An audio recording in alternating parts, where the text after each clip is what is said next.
Okay, hello chat, we are live. There we are. Ah, I thought I could race against the countdown clock and make myself a cup of coffee in about 5 minutes, and I barely made it in time. So, playing some Nebulous Fleet Command today. Gonna just go ahead and see if there's any public lobbies up we can hop into. Kill board, but that's the competitive side. We don't want to play super sweaty right now. I'm just gonna host my own lobby. Could call it NekoboyBlue's Nebulous Nonsense, just like the stream title. And yeah. Password, no password. We're just going to have it open as a lobby, and yeah, come on by, have some fun with it. I was going to play, it's a fun map, Sailor, Sticks. Do I do like Sticks? Belts, Tombstones. I do very much like Tombstones. Let's go with a match on, what's Avora? Ah, it's an old map, okay. We'll just load up a map on something fun then. Order's okay. Ooh, rotated pillars, that's fun. All right. We're going to play our shipping container delivery, because that's what I said I was doing today. So we'll go with Boxing Day Fleet number 3. We get a little bit from there. Yeah. Lobby is open if anyone wants to come by and play. So just add that to the chat real quick.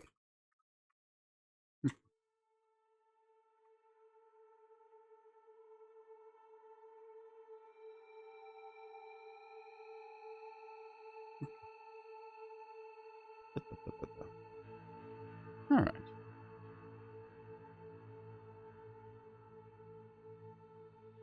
Sticky that here.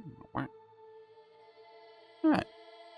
And I'm just going to sit here and drink coffee, and people are going to show up in a little bit. So there. Yeah. Maybe I should have had the lobby up before stream. That way we can save a little bit of time, but it shouldn't take too long for people to join in. This is the sort of default map in the game called Pillars, but it's rotated 90 degrees to the left, which makes for interesting gameplay because all the angles that you think you know, you suddenly don't. So, take another big sip of my coffee I just made. Now, to those of you who are thinking, gee, Neko, it's a little bit late for, coffee at this hour, I'm like, yes it is, but I am a cat and I can do what I want.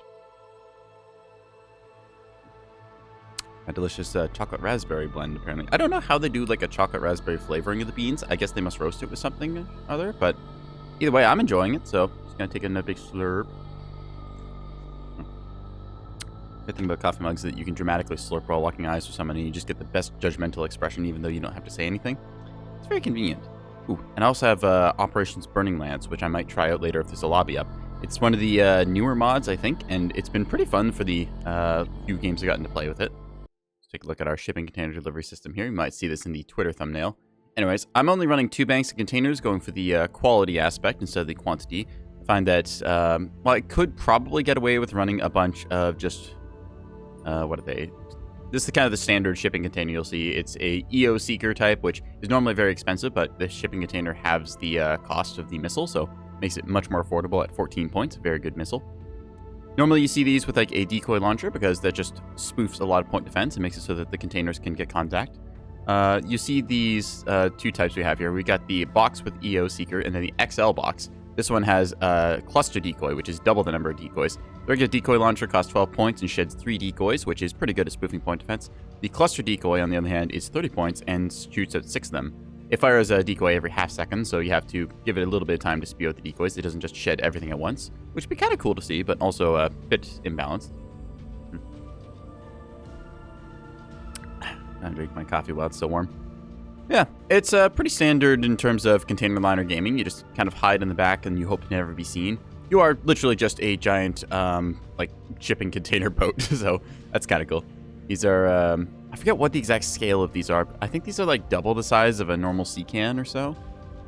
Yeah, those of you who don't know, sea can, kind of a slang for shipping container, just as the name kind of implies, sea can. I think you can figure it out. They don't fill them full of tuna though, as far as I know. At least I've yet to find them. If these were all full of tuna, this would be a very good haul, and I would just, take the ship and never return to the battle space. But where were we? So a whole bunch of the XL boxes, primarily our main weapon system. We've got 48 of them on board our ship, so we can fire a total of 5 volleys or so, give or take. If we look at our ship's modules here, we've got a bunch of missile programming buses. What this means is that I can program more missiles at once. If we take a look at our weapon systems, we can total program, That means that we can program 10 missile launches, which basically means that the maximum number of missiles I can spew at somebody every however long the programming time is 10.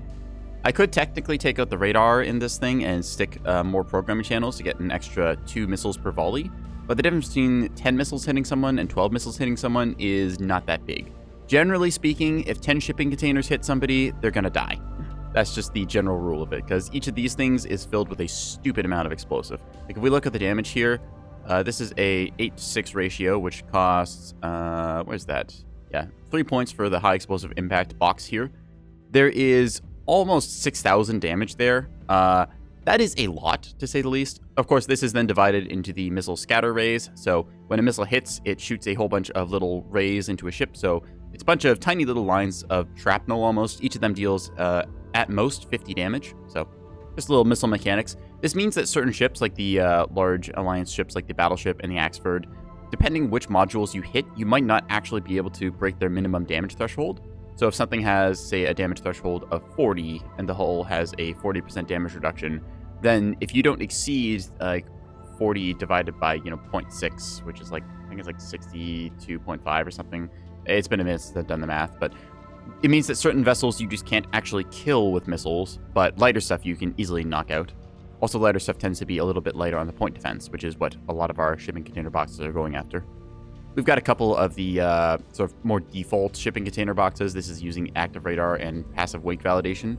So for those of you who don't know what that means, active radar is exactly what it sounds like. This thing has a 2-kilometer range. It shoots radar at the front, it bounces off something, and gets radar returns. So think of it just kind of like a very simple tracking device. This is literally like one of the cheapest seekers you can get at a single point.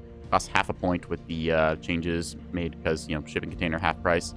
The Wake Seeker, normally the Wake Seeker will lock on to like the heat emanated by the engines and stuff. In this case, we have a validator, which just adds essentially a check to the forward seeker, the fixed active radar, or just the act seeker, as we're going to call it.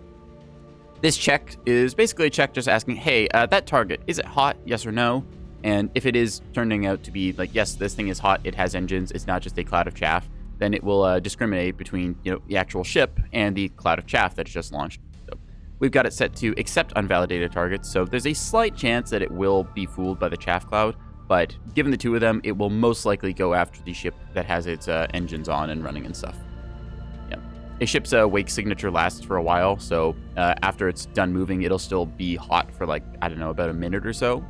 So this is pretty reliable. I'm told that there's a test branch where they're changing the way the Wake Seeker works so that it only works on the back half of the ship because it's meant to detect the main thrusters instead of the ship entirely, which has a bunch of little thrusters around it. So, yeah.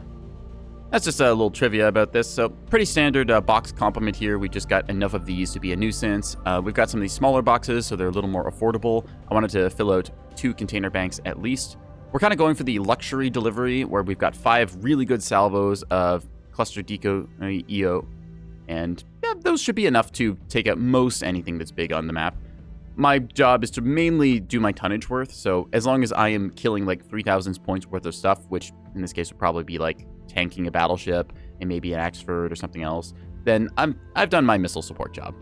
So it's all about figuring out how to trade up with your available points. Another big sippy of coffee. One nice thing about Nebulous, kind of waiting for lobbies and stuff, is that I can just kind of sit here, talk about the game, and drink my coffee and have a good time, and I don't have to worry about the stress of enemy missiles or railguns or other things shooting at me. So, nice little relaxing moment here as I just kind of, I take big sippies and talk about Neb. Huh. What else can I say about the fleet? It is a single ship, so this means that in terms of capping stuff, I am entirely reliant on my allies. It is a support fleet. Generally speaking in Neb, there's only 1, maybe 2 support fleets per team. Most of the time, you're going to see one person on support role, be it with like railguns or mass drivers or heavy missile spam. And then you're going to see a couple players as your sort of front lines, so they'll bring a good load of guns and other stuff to kind of brawl with the enemy. Then you'll probably see what's called the mom or dad fleet, which is somebody with a lot of small ships that can spread out across the map and capture points. So generally going to be 1 mom and dad fleet per team, and then 1 support player, and then the rest is going to be usually made up of frontline, so you'll see like 2 to 3 frontline players. Yeah. I enjoy playing every role. These aren't really defined anywhere, it's just kind of the emergent gameplay that's come together with the way the maps are set up and stuff, so yeah. Let's see what else to talk about. Just a regular big old drive, little reactor here so I have enough power to run my radar and stuff. I don't really think there's much else to say. Yeah, I've got a dummy missile here just so in case my missile banks get knocked out, I still technically count as armed, so game can go on. Got a couple chaff launchers as well. I guess I could drop some of these to get, like, a few more defenses. Like, I don't know, maybe I could get, like, what could I really get? I guess some anti-missile missiles could help. Or I could go for some more of a different type, like some more decoys. Decoys are very potent because fooling the enemy is a very valuable thing. I think it was like Sun Tzu said or something that all warfare involves deception. Yeah. That's another thing, actually. I don't know if Sun Tzu actually existed or if he's just like a ghostwriter. Because that's one of the hotly debated things, apparently, where it's like, oh, yeah, Art of War, that's a good book. If you're like a Chinese noble who knows nothing about war and just needs to be instructed on how to not be an idiot. And there's some more experienced tacticians who are like, yeah, I don't know about this thing. I mean, it's like, it's got some good ideas, but it basically boils down to when losing, don't. I mean, come to think of it, that's not bad advice, honestly. It's like, I'm not winning where I'm doing right now. I have to do something different. What can I do different? And you have to figure it out from there. Yeah, look at the nose. Got a big old triangular nose. Well, I say triangular, it's more like an octagon, but this looks triangular. You've got like the three sides here. I kind of like this design because it's got the sort of flat bottom that I can just push up against a rock, and then essentially I attach myself to a rock and then just shed missile boxes the entire game and have fun with it. I'm not the best yub nubber, as it's kind of called, which is, it's a weird slang term made after some guy named Yubnub was in the game, and he was notorious for just slinging missiles indirectly, and so the term kind of got coined after him. Yeah. I'm not really sure what to do. In the meantime, we're just waiting for a match to show up. Let's see. I have pillars rotated, and I would assume that people would want to come join this, so I'm going to go put a little call out in the looking for group chats, see if anyone is up and around and whatnot. Yeah.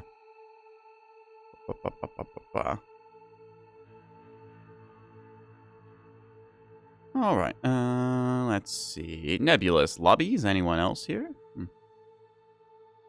Okay.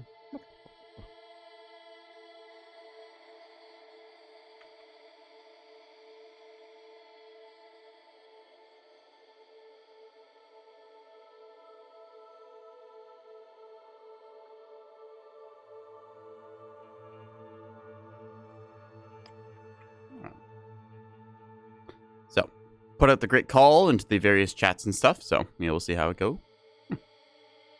Wow.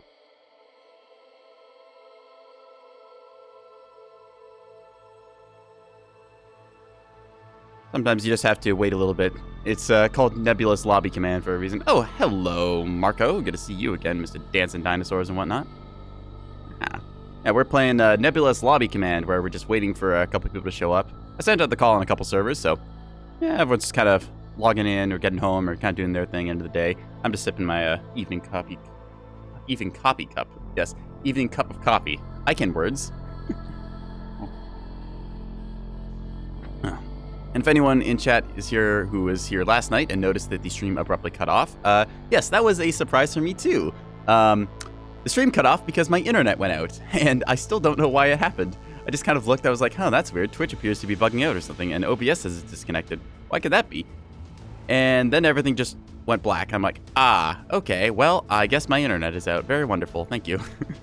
So, I was going to keep streaming Cosmoteer probably until the sun came up, but I think that was the internet telling me, no, Nekoboy, go to bed, so I did. Yeah. Let's kind of brainstorm and think while we're here. So we've got a couple decoys on the ship as well. We got some clippers, which look like shuttles, and some liners, which look like bulk freighters. Yeah, line ships.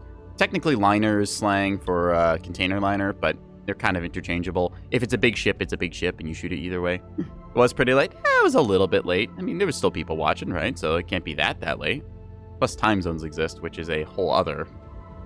That's a whole other thing, have to deal with time zones. I've been trying to get together with a couple of friends of mine in Australia, and figuring out a time for us to like all collaborate and hang out and stuff it's been a difficult thing, because, yeah, there's a 16-hour difference or something. Because Material, you know something about this game, I know nothing. Yeah, don't worry, I've got 800 hours in Nebulous, and I don't exactly know what I'm doing either. It is one of those games that has a sort of learning plateau, very much. Like, you'll log into the game and you'll be greeted with, hey, Nebulous Fleet Command, this looks cool. I wonder what we're going to play. And you load into the game, you're like, oh, this is not like Homeworld or anything else. And I'll show you once we actually get some players into the game. We're just kind of waiting for people to show up now, so. Return to lobby. Yep. So 7 slots open. Put the call out, but It might take a little bit. I'm also technically running a modded map, which is pillars rotated to the left. You know what? I'm actually going to bamboozle them. I'm going to load up pillars. It's just going to be like this. And then when they join, eventually, when we get a full lobby, I'm going to change the map to rotated pillars. And they won't know what hit them. Haha. I'm evil. Nya, nya, nya, nya, nya, nya, nya, nya.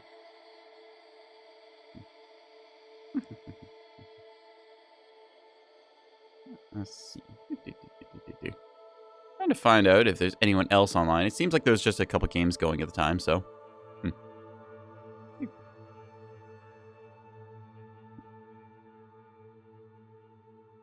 I don't want to be too much of a nuisance to like shill myself out into various places because it just feels like a little annoying if you know, being the guy who goes along, he's got a stream like sticker he just plasters everyone's forehead. It's like, hey, look at me, I am streaming, I am on internet, hello, yes, look at me, would you like to watch my stream in that? It's like, I don't want to be that guy, but at the same time, it's like, hey, I'm streaming video game, you want to come hang out and play video game?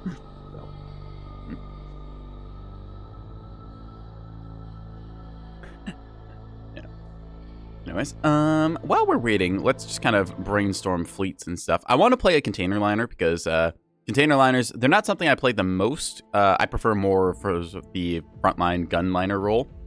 Actually, I'll show off what one of those looks like. We go to the OOSP over here. Let's go for like broadside 450. Yeah, this is kind of more my fleet that I like to play as it works for a second. So these are, you can kind of think of these like sort of a conventional sailing ship galleon or something along those lines. They've got a whole bunch of big guns on the side, so they'll be putting their broadsides towards the enemy and spitting out a whole bunch of lead at them. Got big old engines on the back and various internals.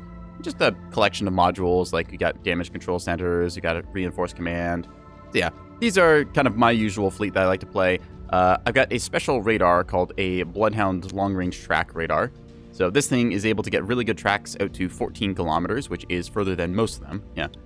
The other's like a merchant cool. Yeah, I'll explain the factions a little bit while I've got new people here. So if we take a look at new fleet, we've got our two factions, the Shelter Alliance. There's a bit of lore blurbs here, but this is all subject to change because this game is still early access development. They're retconning a few things as they get changed and tweaked and balanced and that.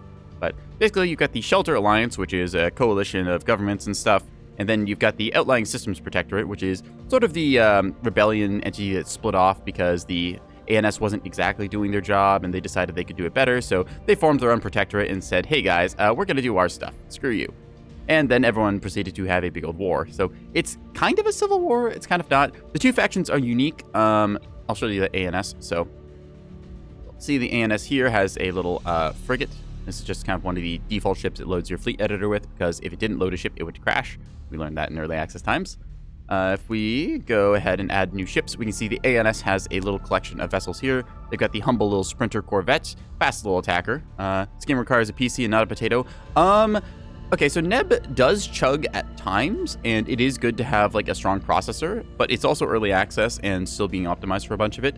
I will say that Neb's networking is actually very good. Like, it's very efficient in terms of netcode. The only times you'll really see it slow down is when somebody brings a specific build to make it slow down, like a container liner or bulk freighter completely full of chaff launchers because they want to just see if they can make the host crash, which is a new form of electronic warfare that totally I am not endorsing at all, but is also very funny to see because every time a new track comes onto radar, it goes beep, beep, beep, beep, beep. So you can annoy some people to death like that.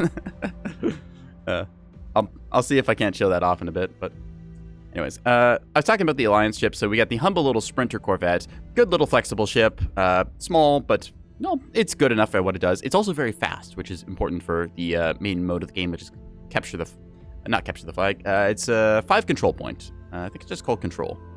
After that, we've got the Mighty Rains frigate, one of the earliest ships that was added to the game. I think it might have actually been the first ship added to the game. So yeah, Rains was, and always is, one of the best Alliance ships because it just is so flexible. Like, you can get a frigate and you can put basically anything you want in it. Big motors on the front. Yeah, if you take a look at this, it does actually account for the different thrusters and stuff. Oh, you can also see the auto-generated names here. So you can change how you want these names and stuff. See. Big motors on the front. Worst thing to do in Cosmoteer. Yeah, if it was Cosmoteer, then yeah, big vulnerability because you want your braking thrusters on the back because they don't have to be in the front. Neb does account for like the different thruster locations, and these can all be like knocked out. Like if we take a look here, See how there's like all these little thrusters? These all have like a hitbox. So if you get booped on the nose, then your thrusters will start going out there, meaning it's a lot slower for you to reverse. So you have to account for all that. It does take into mind where the ship's kind of center of gravity is and rotates around that. Let's take a look at all the various little vessels here. I'll just get one of each. Go. I'll discuss these a bit. Just kind of a little bit of teaching doesn't hurt. I like talking about games that I play. Yeah. Plus, if I get another person addicted to Nebulous, then I feel like I've done a good deed for the day, or maybe a bad one, depending on who you ask. All right. Okay, so we were just talking about the little Sprinter Corvette here. So this is what it looks like. You can see these little red outlined areas. These are the mounting points. So it's got 2 size 1 mounts, a size 2, and then a size 3 mounting. So this means you can put different stuff in. If we take a look at the size 1 mounts, you can only fit certain things in here, like an extra antenna, a bullseye fire control radar, a size 1 missile launcher. You can fit your little point defense turrets on here, or I think you can put some electronic warfare stuff.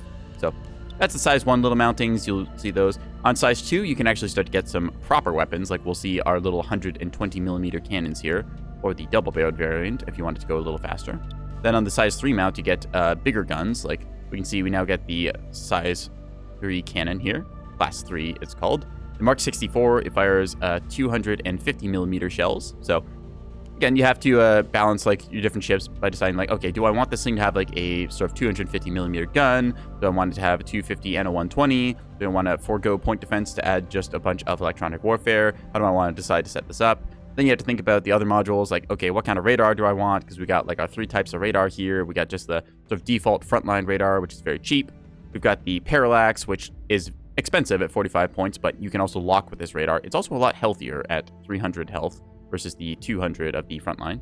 Then you've got your long-range search radar, which is your spyglass here, 200 health only, so it's the same health as the frontline, but it goes out to 11.5 kilometers. That said, its track error is very high, 60 meters, which is a lot in space. So you're not going to get the most accurate tracks there compared to something like a parallax, which has only a track error of 30 meters. And then you can even lock your targets, which I think makes only like a 2-meter error or so. Can lock, min locks, and sonar. Yeah, there's a bunch of stats here that I don't really know how to explain. Yeah, big cannon, then a lamp. Yes, you want the lamp for all modules. Yeah. Well, the illuminator actually serves a purpose in that regard. There's the spotlight and illuminators. These are handy for when you want to break through enemy jamming, because this is extra radar that you can blast towards them. It's kind of a way to get around some of their jamming. Like if they're shooting a whole bunch of jamming, false radar return stuff, scrambling at your ship, you can possibly overpower it by blasting them with an illuminator, which is kind of like shining a light in a dark room, as the name would imply. This also works for a special type of missile seeker that will say, hey, there's a ship over there, but it only works on the illuminated ships. So that's a fun little dual-purpose device. Spotlight's actually doing pretty well for this. The spotlight is very like narrow beam. I think it has only... Where is the beam width? Does it say on here? It doesn't say the actual... Oh, here it is. 5 degrees compared to the floodlight of 40 degrees. So yeah, get flashbanged, idiot. Yep. I have a picture somewhere saved of me getting horribly smashed by EWAR, which is just my entire screen full of jamming signals. So I'll show that off later. Yeah, electronic warfare is in the game. Most of it is based off of like tracks and seeking the enemy and stuff. So if the enemy can't see you and they also are like blasted by a whole bunch of other stuff at the time, it's really effective. So electronic warfare is very good. That's why you'll see some ships like this with a bunch of... I'll just add on a couple of these. Yeah, a couple errors. I'll fix those later. We'll just slap another reactor in here. So yeah, we've got now 3 blanket jammers. So this means the ship could like sit somehow like this. Then I could fire these 3 because of the mounting points. And then this is a really good way of jamming the enemy out because you've got 3 jammers going on them. It's really hard for them to see through that. And if the enemy can't get a good track on you, then that means that they can't really reliably shoot you. So, yeah. Electronic warfare. Ooh, woo. There's also the joke, the hang-up jammer. This is for jamming the enemy comms. So basically you can think of it like every ship has an antenna. Antennas are meant to receive signals, and if that signal is drowned out because somebody's pointing a hang-up jammer at you that's just blasting Caramel Dancin' at 600 decibels, then it's really hard to actually hear what they're trying to tell you to do in terms of orders and stuff. Yeah. Cool, because people build your own strat. Yeah, a lot of it is kind of build your own strat. There's a couple like emergent strategies, like there's different fleets that kind of come together just because of the way the different building blocks work out. But yeah, it is, like the name implies, a fleet commander. Oop. Oh, hi, Pyro. Hello. Yeah, we're getting some more peoples and stuff. Yeah. You know, the tryhards with meta. Yep, there is some tryhards in the game. There's a meta of sorts, but the meta is also changing, and there's a lot of rock, paper, scissors going on still, and the game, again, is still in early access, so a bunch of balancing is going on. So what might be meta 1 month will change in the next month's patch or so.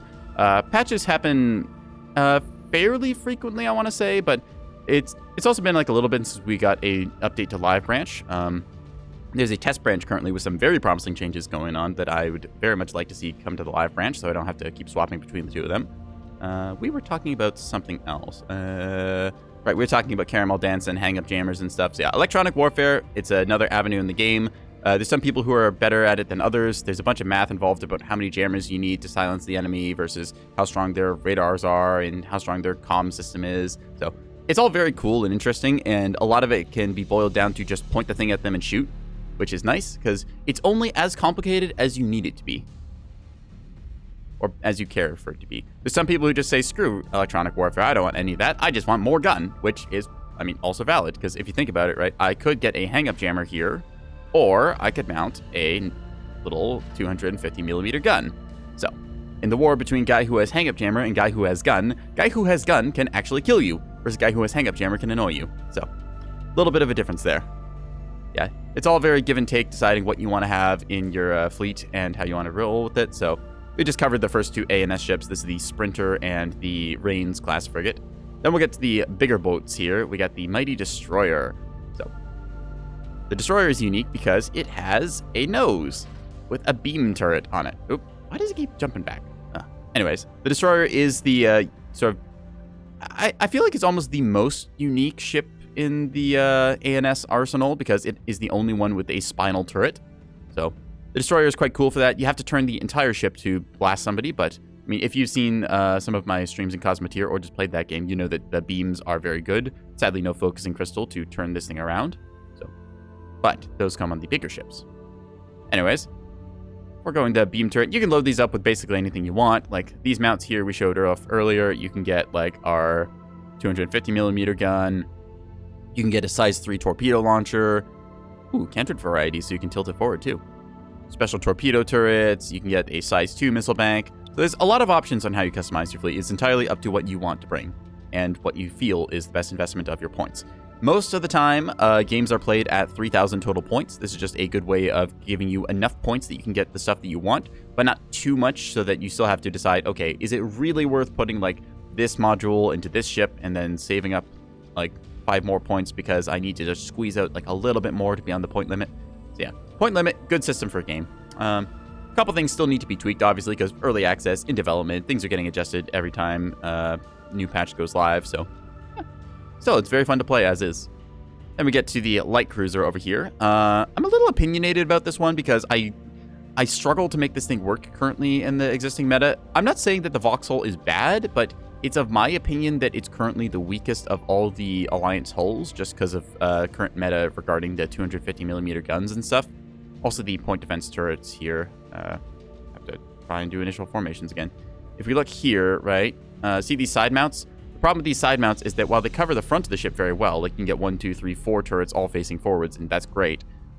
They struggle a bit when they're on the sides. Like I can go here, but then the other, like the sort of top part of the ship here, this spine almost, it's really good at masking the point defense. So at most, this is only ever covering like, I want to call it like a quarter of the ship's area. So yeah, I do wish that the side mounts were just like a little bit more straight. Like if they just made this like a straight line here, because one of the benefits of the Destroyer is you can just easily slap like 2 point defense turrets.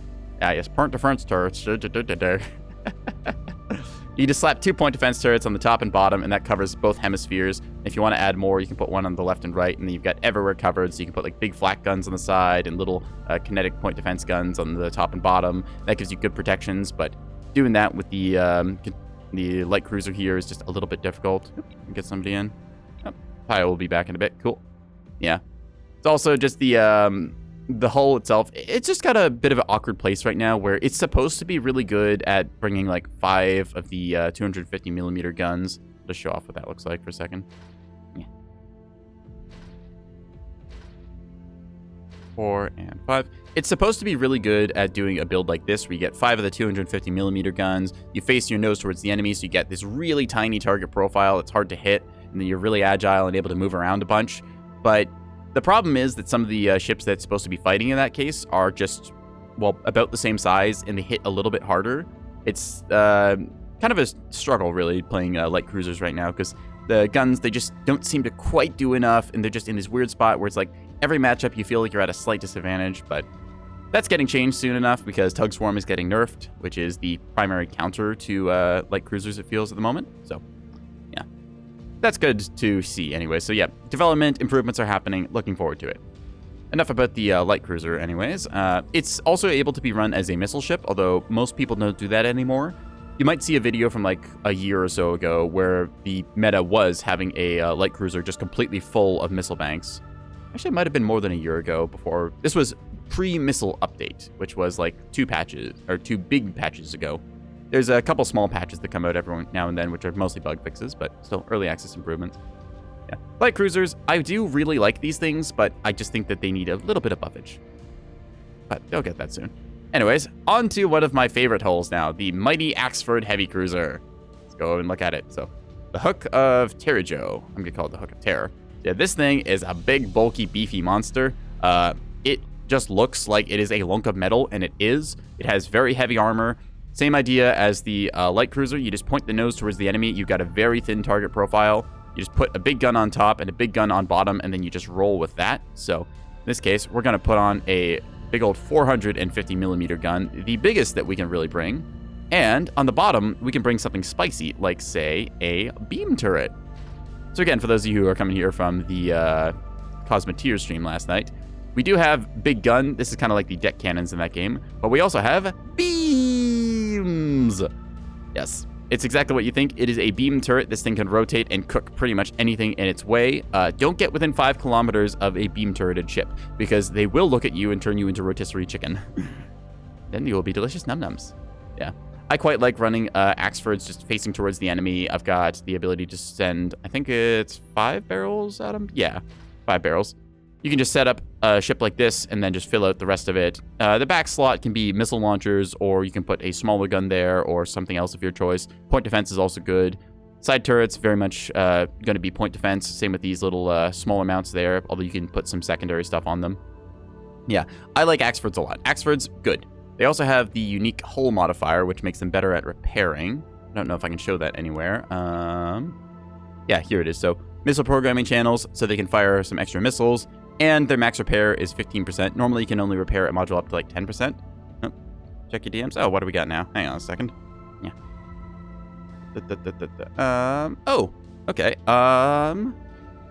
Oh, thank you, Spidicy. Yeah, let's make it a 5v5. Okay, I just got invited to another game. So, we're going to go back to the lobby then. Failed to load fleet file. That's interesting. Okay. Apparently, there's a game up, which we've been invited to. Dicey. I just saw that. Where is that? Killboard USA. Okay. See if we can't join this or not. Oop. Okay. All right. All right, chat. Well, instead of playing, let's see if they will be cool with me doing some shoutcasting for this. So. I'm an old :3. So this is Killboard, which is one of the more competitive servers. And if I am on Killboard, I'd like to try and play a little bit sweaty and actually try, because it is like the spot for kind of sweaty rank play. But we've got some returning fans here. Spidicy, who told me about this lobby being up, and Pyrope, who's a friend of mine as well. Yeah. No stream sniping. Yep. That's right. If you're in Killboard right now, no stream sniping. Free game lobby. So, we're going to just see the people here square off against each other as best they can. Yeah.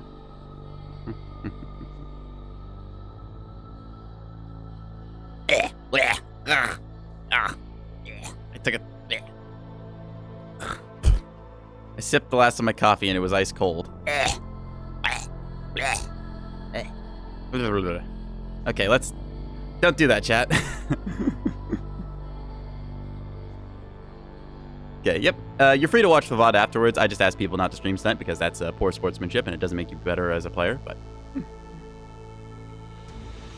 Ready up then. Yes. We're going to be on Honeycomb, so it's a nice and, well, very brown map. I'll explain more once we get into the game, and I'll try and describe a bit more to the new viewers who are tuning in now. So, yeah, we'll make a thing happen. Whoop, whoop. As soon as everyone readies that, oop, we lost a player. Oh no.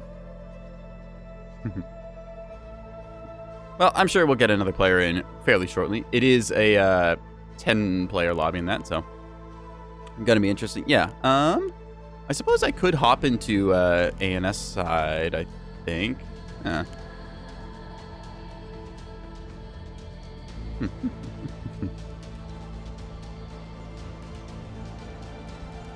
Technical difficulty. Sounds like one of our players dropped out here. I could hop into the ANS side, but all right. We will see. This is a bit of an issue sometimes when you get somebody who disconnects, but it's better to have it happen in the pregame lobby than in the actual game. Notoriously unreliable internet is something I have struggled with for a bunch of my life, as turns out having really bad internet is not very helpful for when you wanted to try streaming many years ago and just, couldn't. So now I have fiber internet, so I'm everyone's problem at high speeds. Got the old PsyOps here. PsyOps. Well, his name is already taken, apparently. Yep. Someone has 650 points. Yep. In this case, they're still in the editor. You can see by the little purple icon here. So most people go for 3,000 points. This is probably just a placeholder fleet or something they're going to pick in a second. So we'll see how it goes. Yeah. Well, I hope you've all been enjoying the 40 minutes of Nebulous lobby command that I've streamed so far, as I just kind of ramble about ships. Dang, we didn't even get to talking about the big battleship on the Alliance side. And we didn't even cover anything on the OSP besides just like, hey, these ships exist. Oh, there we go. Minor Mail 1 is back in. All right. All right, let's go, go, go. Spicy, pick your fleets.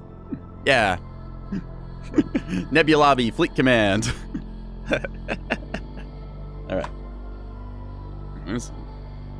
On Spicy.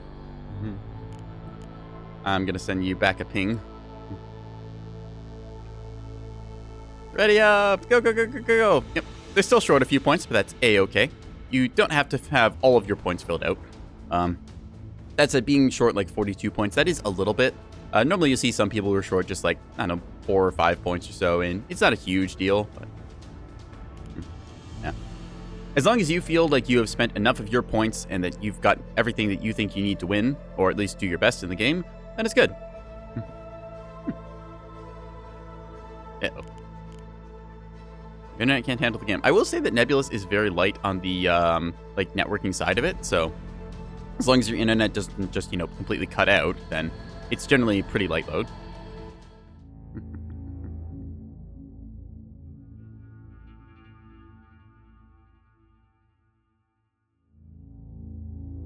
All right. So, 40 minutes in, we are out of Nebulabi Fleet Command. Let's see if somebody immediately crashes and sends us back to the selection screen. It has happened. Silliness occurs. All right, so we'll just finish up the nameplates, and then I'll give some introductions and showcases here. This is kind of great because it lets me talk about the game while also showing off a bit of the other bits that, well, normally I wouldn't have time to explain because I'd be doing things very quickly, but I can try and explain the best as we get into the game here. Waiting for everyone else to load in. I need some more chocolate chips, as I'm one to do. Oh. Hey, the authorities don't want you to know this, but you can just eat a bowl of chocolate chips on their own. You can also fill a cereal dispenser full of them, and just take a little twist of those every time you want. Oh.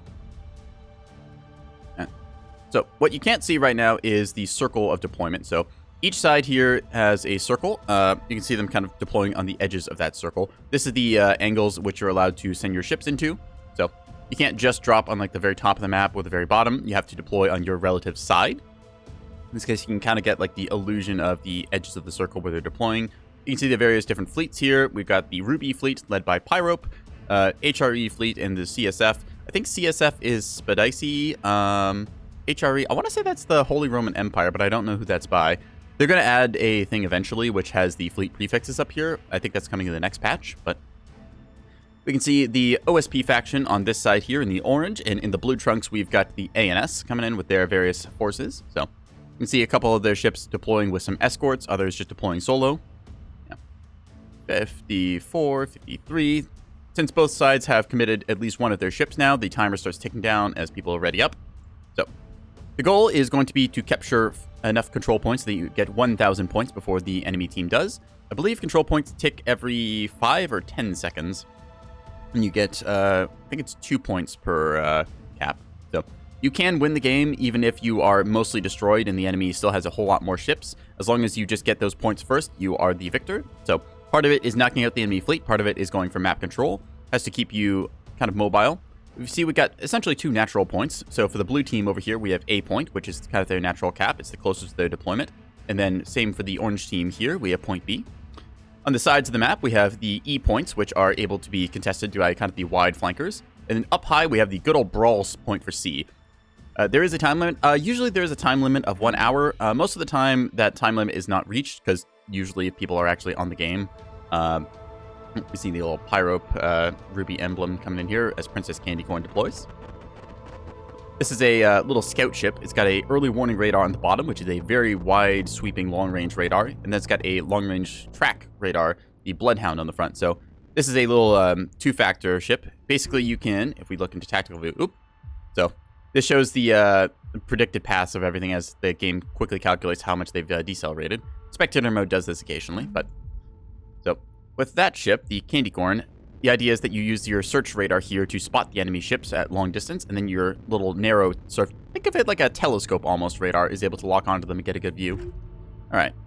Now that we got this into the game, let's take a look proper at the fleet, starting with the OSP side. So, because we're already on Pyrope's fleet, we'll cover those. So we can see little Princess Candycorn here going with that big old sweep and track here. So this blue cone is the early warning radar area. So anything that falls in that will generally be picked up, assuming there's a strong enough radar return. You can see it slowly rotating, bringing the forwards radar to bear.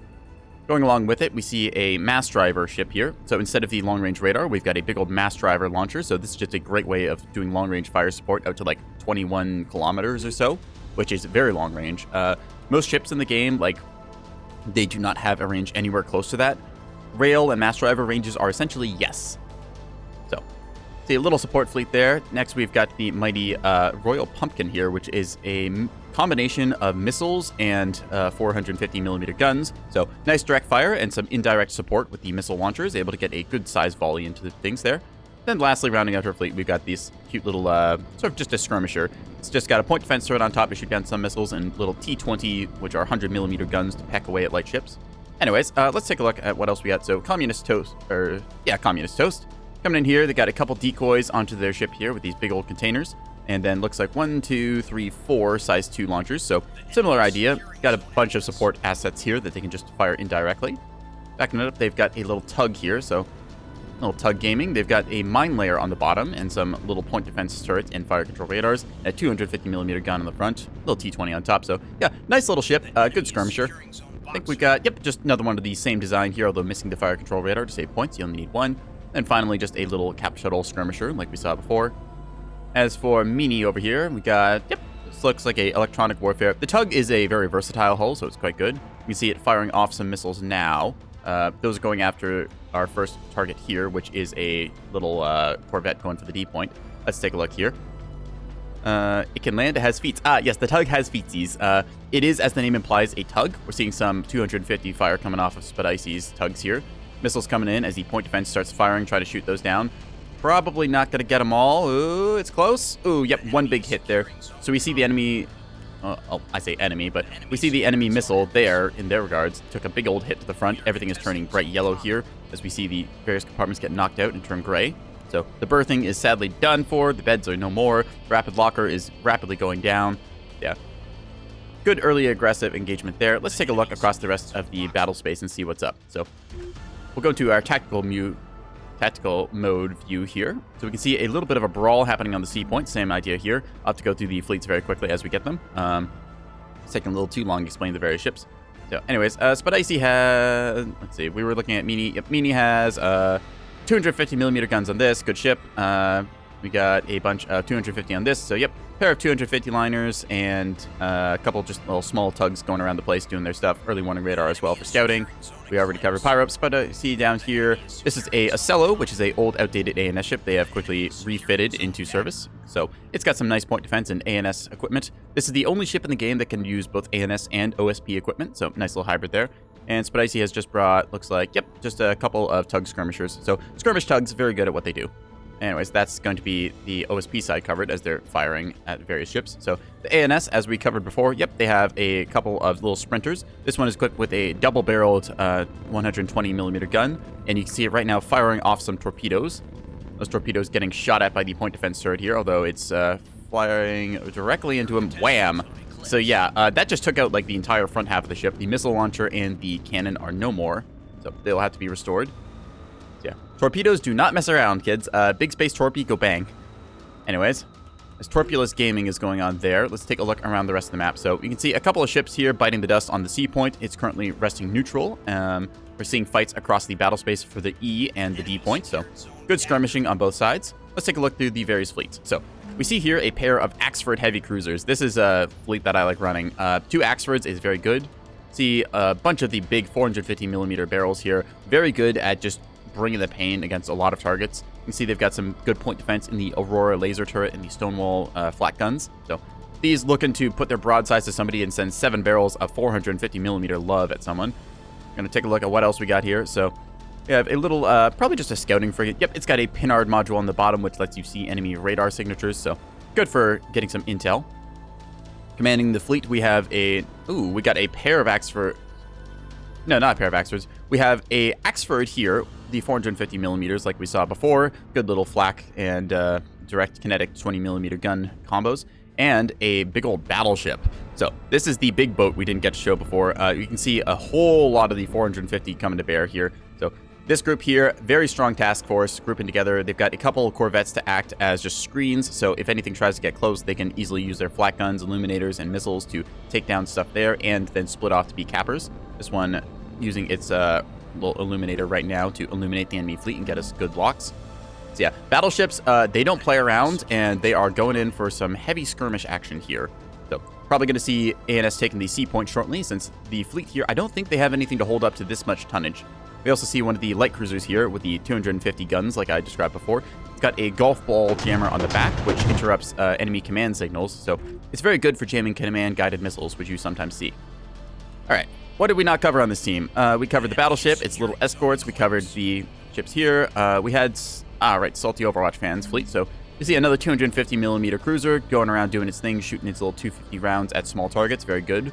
See a beam destroyer just kind of hiding in the back, lurking. A little surprise for anyone who wants to push out around here. And then just a array of various little corvettes going around the place, capping stuff. So that's the fleets that we finally covered about like 7 minutes into the game because I've taken my sweet time. Let's take a look at some of the skirmish action going on here. So we see the tugs here trying in futility to hold up against this kind of firepower. Luckily, the tug's small size is actually a benefit for it here. The 450mm guns oftentimes will overpenetrate through the tug since it has paper-thin armor. The rounds will literally just fly right through the thing and out the backside and deal minimal damage because it doesn't actually cook off inside of it.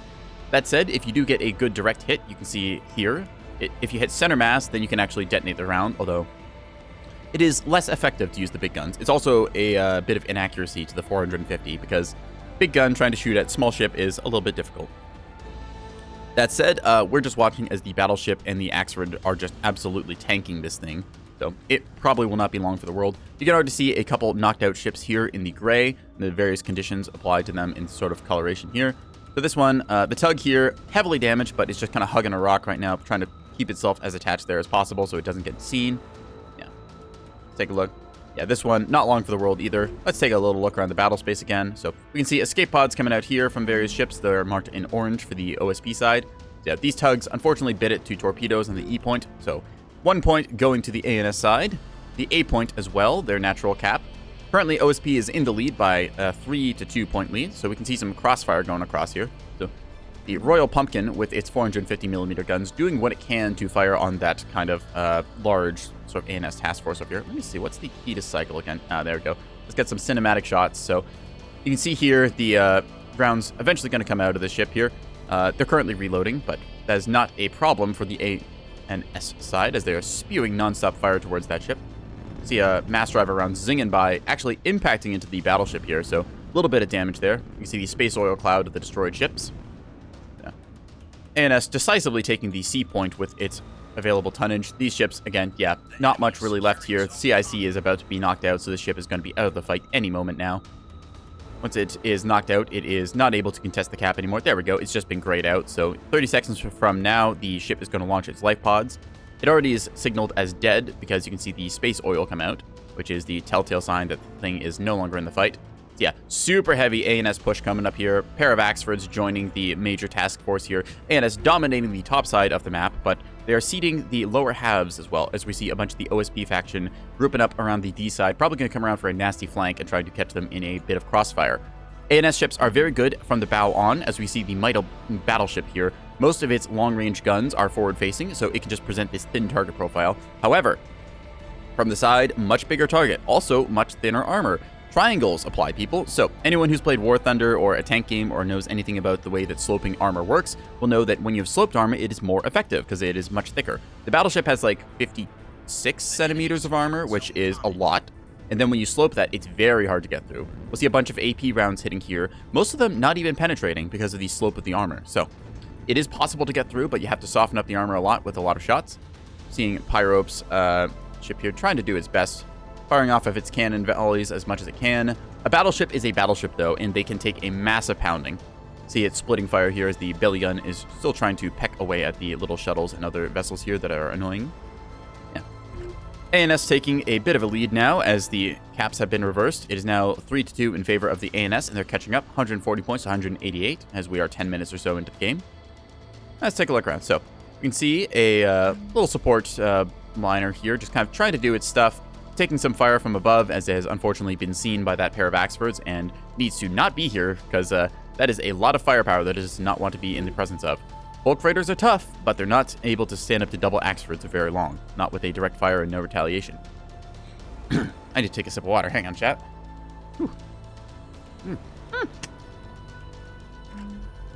Let's see if we can't catch this missile volley. So yeah, here we see a bunch of big old missiles coming in, knocking out the essential systems here. Yeah, you see, actually not very essential, just a ammo elevator and a cannon knockout. So that's not bad considering those looked like they were fairly expensive missiles going after this bulk freighter. But this bulk freighter is still active with many of its guns, going to do some return fire onto this little task force here. So they're trying to draw in the enemy into their ambush provided by this beam destroyer, which is cleverly hiding close to this rock here.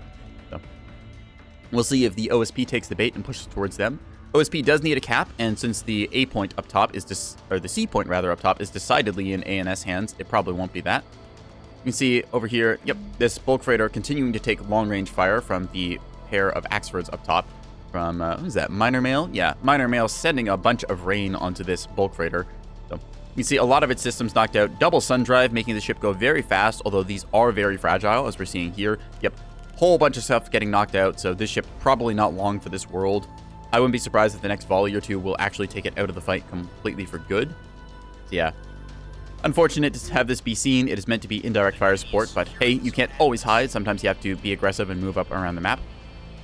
See some jamming coming out in the big red cone here as well. So electronic support provided by the ship. Couple point defense turrets on it just for argument's sake, but double blanket jammer and a golf ball on the back provides it a pretty good EWAR package. Very good for countering enemy missiles and intelligence alike. So looks like the E point has been entirely given up by the OSP side since there's no more ships surviving here, or at least ones that won't last the next minute or so. We see a cap trying to go down on the A point here. That beam coming into play, as we saw just now. Where is it? Yeah. So we see the beam cannon here being turned on battle short, just ordering them to absolutely cook through this tug, and it is doing so. Beams do not mess around. Nobody likes the green beam goodness unless they're on the giving end. Yep. So this shuttle here, or tug rather, absolutely getting cooked. You can see them ordering now the ceasefire as it is now space oiled and will pretty soon be evacuated. Having to check to see if there's a reactor critical. In this case, there's only a fire. Reactors and drives can go critical and essentially turn the ship into a miniature sun for a brief moment. So we're watching now as the A point is being attacked again by a barrage of missiles going after these little corvettes here. That's 1 kill, 2 kill. Oop, full kill on that missile volley. Very good for the ANS side. You can see the main thruster here, unfortunately, has been knocked out, but the maneuvering thrusters still work to some extent, so the ship is able to stay in motion. We see its thrust power reduced to 66% effectiveness, so does hurt the ship and its ability to move. Watching now as they're still sending a couple rounds. I don't think they've canceled their fire order, not realizing that the ship is dead. They will in a second once the life pods are registered, but you can see over here, the OSP bringing to bear their 450mm guns and their mighty Ocello command cruiser. Again, the leftover, sort of the previous Axford. The Axford was the ship that replaced the Ocello, but the Ocellos, as they were kind of decommissioned and left over, the OSP just looked at them and thought, hey, we can use these in our fight against the ANS, and so then they took them. You can see here the 450mm guns going up against the 250mm guns of the light cruiser. So, unfortunately, command cruiser kind of topping out against the light cruiser. Light cruiser using its mobility to move around here and try and avoid incoming fire, although they are still spending a lot of time shooting a dead ship, so shouldn't do that. Bit of a waste of ammo, but ammo is also cheap. Just a bit of waste of time then, I suppose. So, back into the view of the battle space, we see a task force moving down here, the mighty battleship coming to bear and trying to pick a fight against various forces. It's hugged up against a rock, trying to put some broadside fire on a tug there. It's trying to hide from the not the battleship. The battleship is trying to take cover from the bulk freighter. That's what I was trying to say. I was trying to say the opposite of that.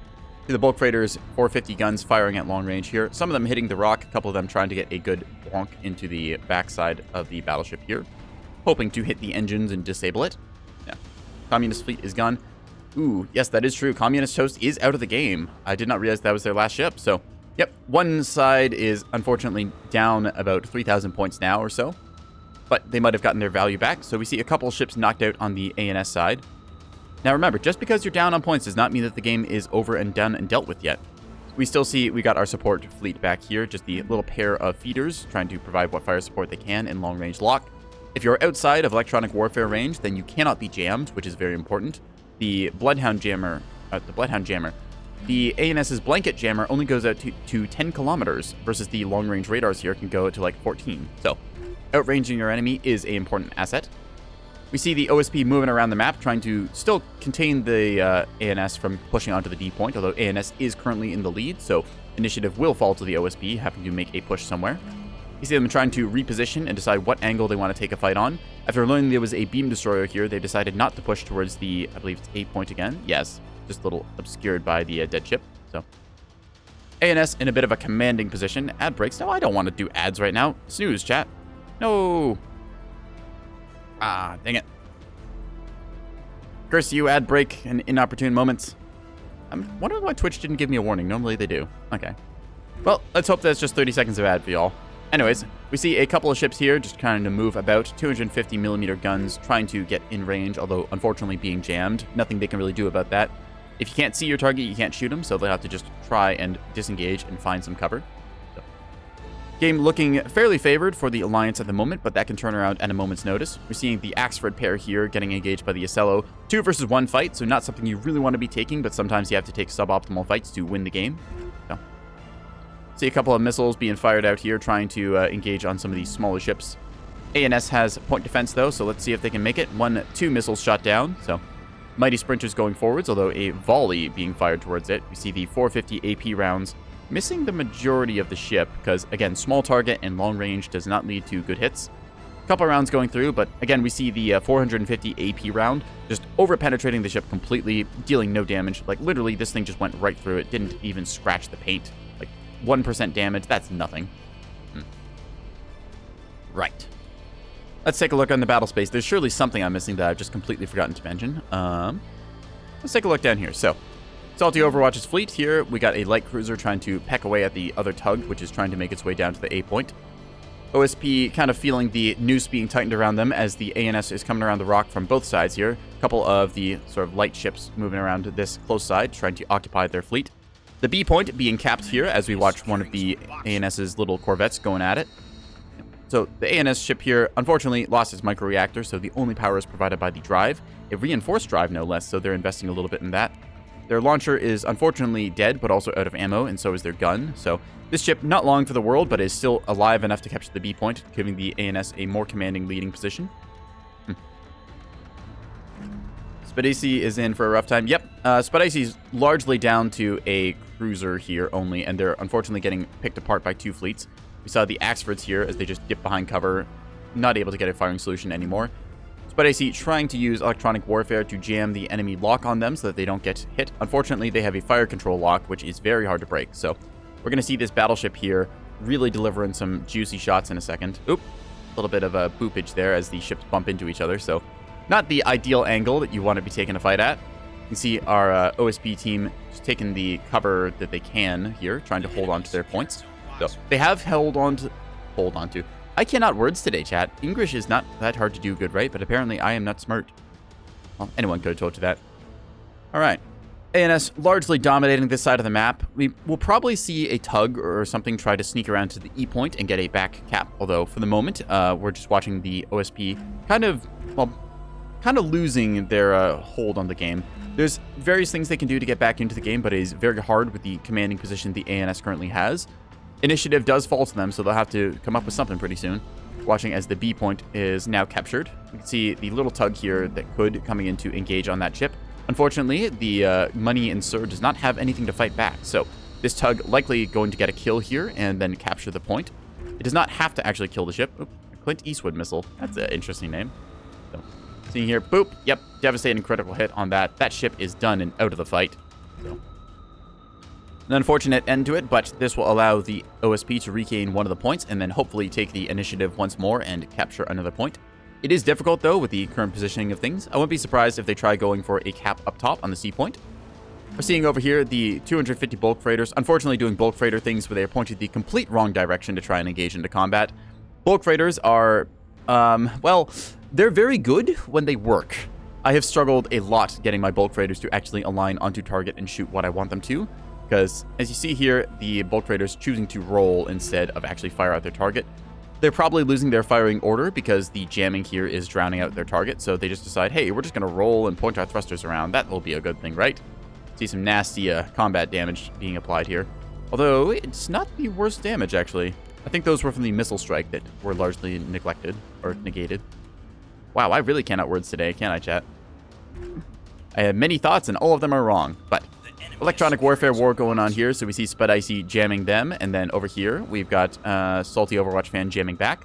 Communist Toast choosing to tap out and surrender as all of their ships are dead. A respectable play. Yeah. They gave their best, and they, well, unfortunately just got into a bad fight or two, and it cost them, so this can happen. Here we see 250 coming around the rock here, delivering a nasty, nasty salvo into the broadside of the ship here. So a lot of them missing as the ship is trying to quickly maneuver and change its vector. So many shots just barely missing. Oop, we do see the drive getting knocked out, though. That's very bad. So a Raider drive here, unfortunately, getting booped. That's a small Raider drive. Interesting. I say interesting because technically you can fit a large Raider drive in this slot, and as far as I know, it gives you the same stats for the same cost, although it just has a lot more health and provides more power. So might be an oversight on Overwatch's part, but either way, despite the fact that the drives are disabled, the guns can still work. So we're seeing a lot of fire coming down here. Oh, wow. Yeah, that ship did not last long. Look at that. Just absolutely cored out completely. I'm not sure what hit it so hard, but I think it was just a big old volley of gunfire. So, yep. Drive is back online now, so the ship is going to probably bear towards its enemies here, trying to get some jamming as well from the little support ship with it. They're trying to double jam here, which you sometimes want to chain your jammers in order, so you fire one then the other, that way you can keep constant jamming uptime. Other times, it's worth just firing both of them at once, so you get double strength. Of course, it's not quite double strength, because there's limiting to stacking. I think it's like 2 jammers is only actually, the second jammer is 60% effective as the first. There's a rule against stacking a whole bunch of jammers, so that people can actually play the game. I feel very nasally, chat. I don't know if I sounded, but all right. Gonna force myself to relax and talk a little bit slower so you can all understand me. We see the 250 bulk freighters coming around the rock again now as they're trying to roll and unfortunately are looking a little bit silly as they do so. This is, again, some of the problem with bulk freighters. They always will want to roll in the direction that you don't want them to. Ooh, we see some beam gameplay going on here. So yeah, that beam destroyer just turning on Battle Short, firing till it burns out. Battle Short can be enabled for energy weapons, which lets them just fire pretty much non-stop, although they do risk burning out their system, so we see repairs having to be enacted here. The repair team going to work as best they can. Yes, but I see, unfortunately, just getting beamed and cooked there, so Not much more they could have really done. That beam's just going to fire until the ship dies. Well, it's basically the commitment of I'm going to fire until one of us dies, and the beam destroyer has a really good line here. It's just kind of cooking through, so it is unfortunate. Actually, hang on. Spicy has surrendered and disconnected. Oh, okay, so Spicy probably just disconnected, and the ship is still in the game. So it has, unfortunately, this does happen occasionally. Sometimes people drop just for whatever reason, connection bad, or you get some other issue. So now the ship has gone to Pyrope, who has already got her hands full, commanding a little 450 hybrid ship over here, which is trying to shoot. I'm not actually sure what it's trying to shoot. I think it's trying to go after the Axfords. So OSP, unfortunately, 4-1 in the, well, not great state that it's at. Yeah, we can see here, Whiplash Drive here, heavy damage applied. So trying to bring whatever they can back online with this ship. Double auxiliary steering in the front, very tough and tanky to knock out. Game don't pull an AI in the allied ships. No, it does not go to the AI. It goes to whatever allied player can inherit them. So that is nice. If somebody drops, then it's just a case of, oh, okay, who got their ship? Did they surrender? Did they get disconnected? If you just get disconnected, then your ships are passed off to another player. If you do surrender, then all your ships are ordered to evacuate, and then you disconnect. So there's a difference between like throwing in the towel and just, oh, my internet went out. Sorry, dudes. So see the mass driver fire, keeping these ships actually embedded behind cover. So very nice. This is kind of the strength of just having mass drivers. Mass drivers are kind of psychological warfare. Like, don't get me wrong, you don't want to be hit by a mass driver. These do hurt. But when you see mass driver fire coming in, pretty much every pilot is just thinking, yeah, I really don't want to be here. So they decide to put themselves behind a rock. In this case, choosing to just brave it and tank it, trying to get some good shots because they have a effective lock, or at least a good enough track to fire on. I'm not sure exactly what the distance between ships is because I can't measure anywhere except for the center, but since they don't have a fire control lock, I'm going to assume it's outside of the 9-kilometer range for that. Yep. Just seeing the broadsides coming to bear here as all of those guns fire. So we've got 7 barrels on this, 7 barrels on that. So 14 barrels of 450 millimeter flying towards this bulk freighter here, which is trying its best to hold up, but that's like 3,000 points worth of ship right there against not 3,000 points, so it's a rough fight for them. Still, the sort of collective fleet here doing the best that it can. Mass drivers providing what support they can. We can see a bunch of damage actually being dealt to the ships here as they present a very big target profile when they're to the side versus from the front. I prefer running my Axfords from the front, although I do give up the back gun's firepower. It does make a smaller target and lets me just stay in the fight for longer. Yeah. Axford pair, a fleet just doing its best to engage here. We see 450 millimeters flying both sides, long engagement. Let's take a look around the map. A ANS Corvette here trying to go around these rocks. Probably not going to like what's hiding behind these rocks. They've got a bunch of Mattock mines here, which if this ship does not have its point defense ready, which it may not, let's see. Radar panels. One of its point defense turrets are out. This could spell peril as it comes around this rock, and these mines will lock onto it and swing it. Boom. So we see 1 point defense turret there. Ooh, yep. Big old mine hit instantly into the ship. So yeah, right out. 1 mine hit, gone, done, dusted. Boom. So. And we're seeing a 450 war going on here as, let's see, we have a third Axford joining the fight. It probably is going to prayer its broadside. Oop. Might see some little kissing action here. Small children, look away. This is how Sprinter Corvettes are made. Just a little boop. Nope. I'm not sure if I can show that on Twitch. Whoop, whoop, whoop, whoop, whoop, whoop, whoop. Anyways, so Pyrope holding their ground as much as they can. Large concentration of ships here. Yep. Got 4 of the points to the ANS again. I don't see much way back into the game for them. Yeah, the Yam here, unfortunately, again, getting cooked by that beam destroyer. So just a pretty much naked beam destroyer paying dividends. Like, let's see what's even in this thing. Rapid DC lockers just to repair the beam turret. Basic radar. Dragon drive to make it turn a little faster. Particle accelerators, again, to buff the beam. This is just a nasty little surprise you can hide in the back corner of a map, which is delivering a pretty nasty knockout blow here. Yeah. Beam cooking through it, 450 rounds from the battleship, making the Yam unfortunately well roasted. So OSP side, you can see them just retreating from the battle space now. If this was a conquest mode, this would be the right play as you want to try and salvage whatever ships you can from an engagement. So live to fight another day and all that. We can see these ships probably going to engage their escape drives shortly as they have moved outside the battle space. 90 seconds outside the space and you just depart. So the Pyrope up here is still trying to hold her own. a lot of 450 fire coming in. So 1, 2, 3 ships. I'm going to call that like 4,500 points worth of 450 against one little ship that is trying its bestest, but is, again, unfortunately, just getting completely gutted out here. We see all these orange components and destroyed missile launchers. Ooh, those are size 3 missile launchers. I thought they were size 2. Torpedo enthusiast if I saw one. So, a lot of firepower coming in here. I wouldn't be surprised if the OSP side throws in the towel. Oop, here we see a reactor go critical. So, this can happen. If a crit is not contained on a ship, then the reactor or other systems will cook off and then leave us with this lovely little cloud of stardust. This completely destroys the ship's hull. Like if we notice the complete lack of a ship here. Oh, double whammy. So yeah, this can happen to any ship in the game. If you are close to a ship like this, it might not kill you, but it will strip all of the armor off of your ship. So yeah, that was rough. Yeah, ANS played very heavily up top and took a commanding position. So you have to respect the kind of push that they did. They decided we want this point and full committed to it.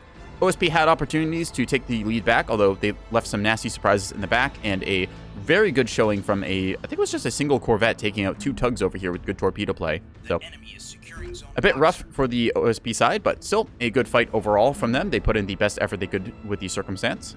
Yeah. Good game to both sides. It was a good showcase of just what happens when you can get a good push going and overwhelm a point and then try and spread the enemy forces and defeat them in detail. So, yeah, a lot of dead ships around on both sides. We can see many corvettes and sprinters here. The main sort of like death ball that the ANS formed, you can see some pockmarks here from the various shots that impacted, kind of making this thing look like a sponge or maybe Swiss cheese. Yeah. ANS commanding role as they kind of grouped up together, pushed aggressively, and then just went from there, holding 3 points. OSP, unfortunately, not able to fully capitalize on them deathballing. Normally, the counter to deathball is to spread out and cap the rest of the map, but there was just enough little tricks and traps set around the map to counter that. So, a good game on, what was this map called? Honeycomb, I think it was? Yeah. Seeing the OSP now trying to make their way out of the battle space. 5 caps for the ANS, so this will be an Alliance victory here shortly as we watch just, I think 20 seconds from now they'll do the final tick. Yeah. Here, tugs got them from someone else and could get them to fire. Very frustrating. Yeah, tugs are a little annoying to work with sometimes. I know that what is it? I know the top little mount here, like this little tower, is very annoying because it always masks the top side mount. So yeah. GG to everyone. That was a good showcase. Yeah. Yeah, don't get the wrong opinion because the ANS did manage to snowball into a win. Don't think that the game is over until it is over. There's plenty of comeback potential and other ways to nastily bring yourself back into the game. You see the Alliance very much favoring their 450 big ships here. So it's possible that the OSP committed a little too much to tugs and missiles and just did not have a tool to counter against a battleship and a trio of Axfords. So just going to ready up in case we go back to the lobby then. I might play around as well. We see, Spadici unfortunately disconnected, so there are 3 ships here. They were then inherited. Yep, the Yam was inherited by Pyrope. You can tell by the different fleet prefix, the CSF versus the Ruby sort of prefix. So, yeah. An interesting match at the very least. A little bit one-sided once the fleets got knocked out. When you're down by 3,000 points, it's a little bit hard to get back into the game, but it is winnable still. So. Said, pub support fleet, ready Zaxfords. Yeah, good showing on all sides. I think I might play in the next match or so. I'll ask, do we want to play a for funsies on not Killboard? Gonna ask the group here because I could host a match and we could do the same thing again. I do enjoy casting. I'm not the best at it, but hey, you gotta start somewhere, right? It's also a great way to showcase the various systems and other things in effect. So, all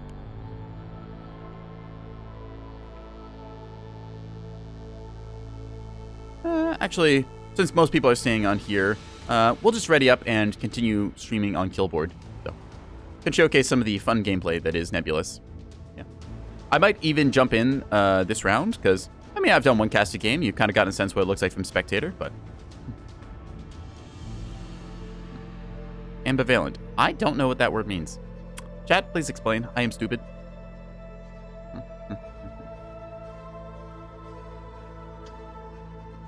Another big sip of water. Love tugs, but it was the torps that wouldn't fire. Yeah, I I feel like Tugs, the top slot is really weird sometimes. Like, you give a fire order and whatever's in there just decides it doesn't want to work. Like, E-War is always blocked, the turret doesn't work. Sometimes the torpedoes just don't want to fire because they say, ooh, minimum range or something. It's very strange.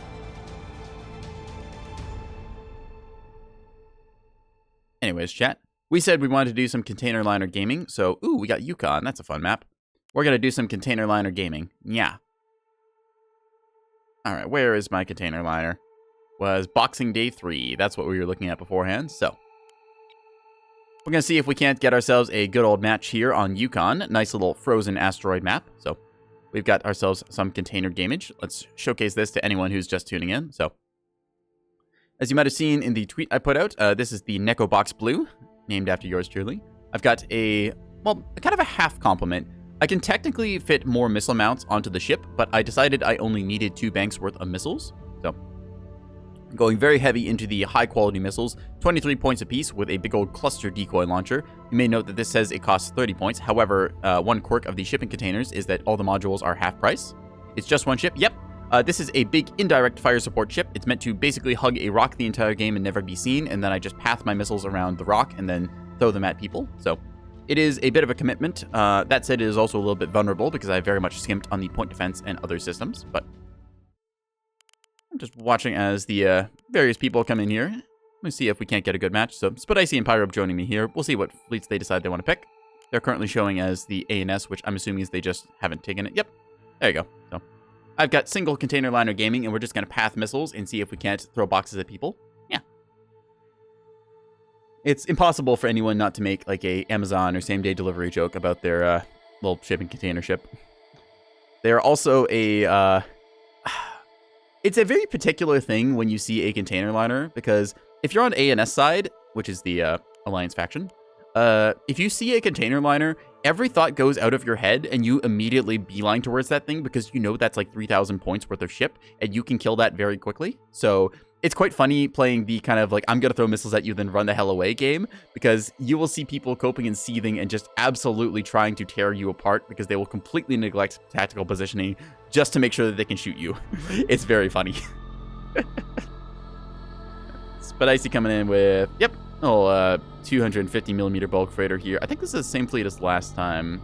Yeah, just a couple support ships here in the tugs. Nice little rocket shuttle. Rocket shuttles are very good at punching up against other ships.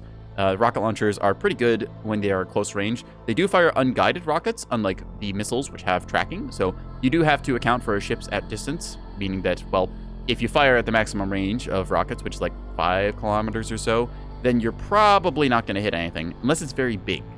In which case, well, you can rocket a battleship, but battleships have a lot of armor as well.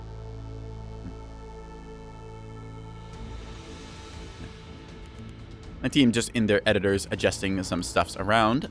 You see that the ANS is doing the same, so let's just take another look. Yeah, I've got a couple of decoy launchers here. Kind of the name of my game is decoy launching. So I've got a bunch of just kind of the cheap boxes here. So these are meant to just hit anything that doesn't have point defense turrets or is otherwise crippled. So we just got a basic Seeker type here, 7 points compared to our 14 and 23 point missiles respectively. These are the super quality ones. I've got basically 5 salvos here. My ship is able to launch, let's see, I'm able to launch 10 missiles at once because that's how many I can program into my launch codes.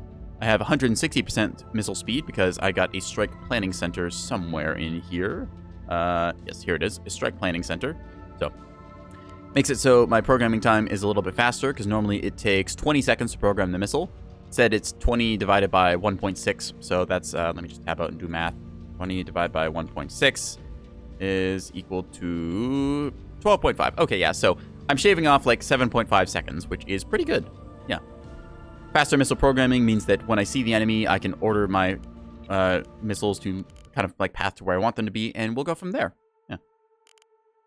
But I see, we're joined by Biff Matron, the old Biff fleet. All right. Tell them to ready up. Joined by Double A. Good spicy type of battery. Oh, unfortunately lost Double A. So sadly, Double A is not quite as lickable as 9 volts, but they're still up there. Got to get your battery acid, you know, every day. Different fleet. You actually made this one? Yeah, all right. Oh. There's a lot of people who will trade around different fleets. Different ideas kind of bounce around the community. And sometimes when I get beaten by something, I'm like, oh, that's bullshit. That's overpowered. That's stupid. How do I build that? And I just proceed to build that fleet and discover what it's good at and what it counters. And then sometimes I just get hard counter because I'm like, ah, okay, there's no counter to electronic warfare in this fleet. That's what I'll hit it with next time. So it's kind of like rock, paper, scissors, lizard, shotgun, ray gun, nuclear missile, cheese. Yes. Balance. Anyways, I'm going to just ready up with my container liner gaming. We're just going to see what the rest of our team decides to pick. So, but I see in Pyrope, notoriously in the editors all the time. Yes, the horrible, terrible player is always in the editors in a full lobby. I'm just teasing them, chat. I'm just yanking your chains. They're actually my friends. They're cool. All right. So, I'm just going to see if they can grab some fleety goodness. Yeah.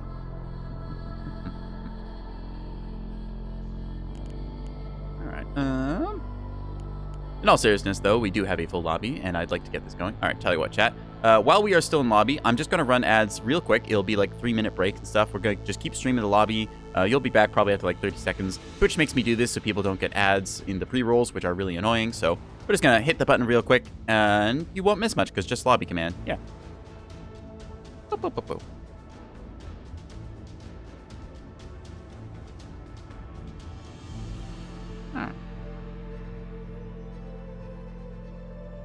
Spam the ready on ready button, hoping that annoys them.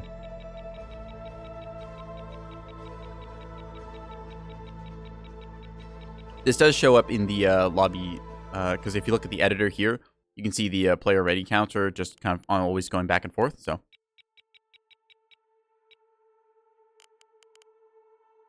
in fact, I'll even shoot him a ping on Discord.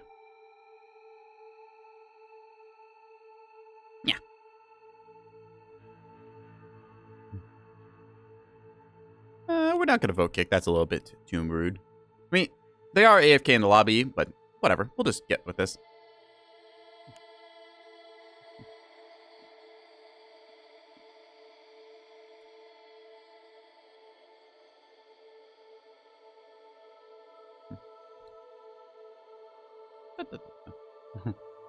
These are my friends, chat, I swear. Ah, yes. Pyrope is a better player at the game than I am. I think she's like actually one of the top ranked players. So, no. Also, she's one of the anime girls that harasses me oftentimes on Wednesday nights. I do my Nebulous stream, and then I usually pass it off to Doc Vivi, who does a Nebulous stream afterwards. And then I show up and we kind of hang out and talk and, well, just kind of shoot the shit and shoot at each other. It's good fun. Duck coming in with a little bit of salt and stuff.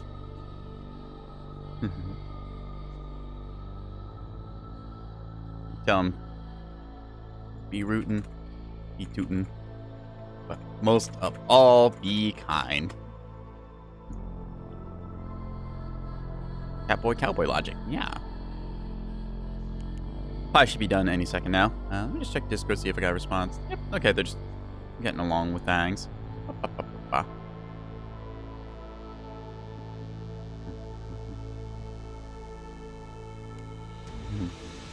Rude duck man, quack. Yeah. Quack indeed.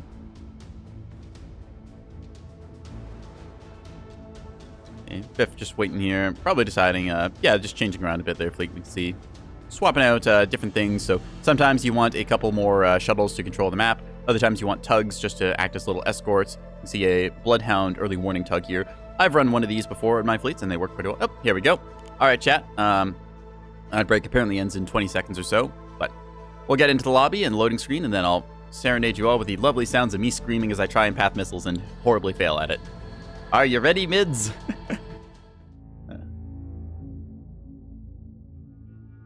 Take big shippy of water for luck.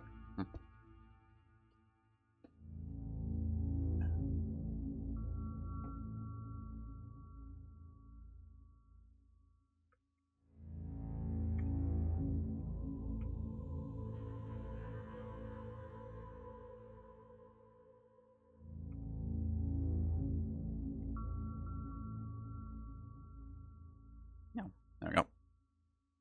If the stream hangs or lags for a quick second, it's probably because I'm just tabbing in and out of the game to check OBS settings and other stuff.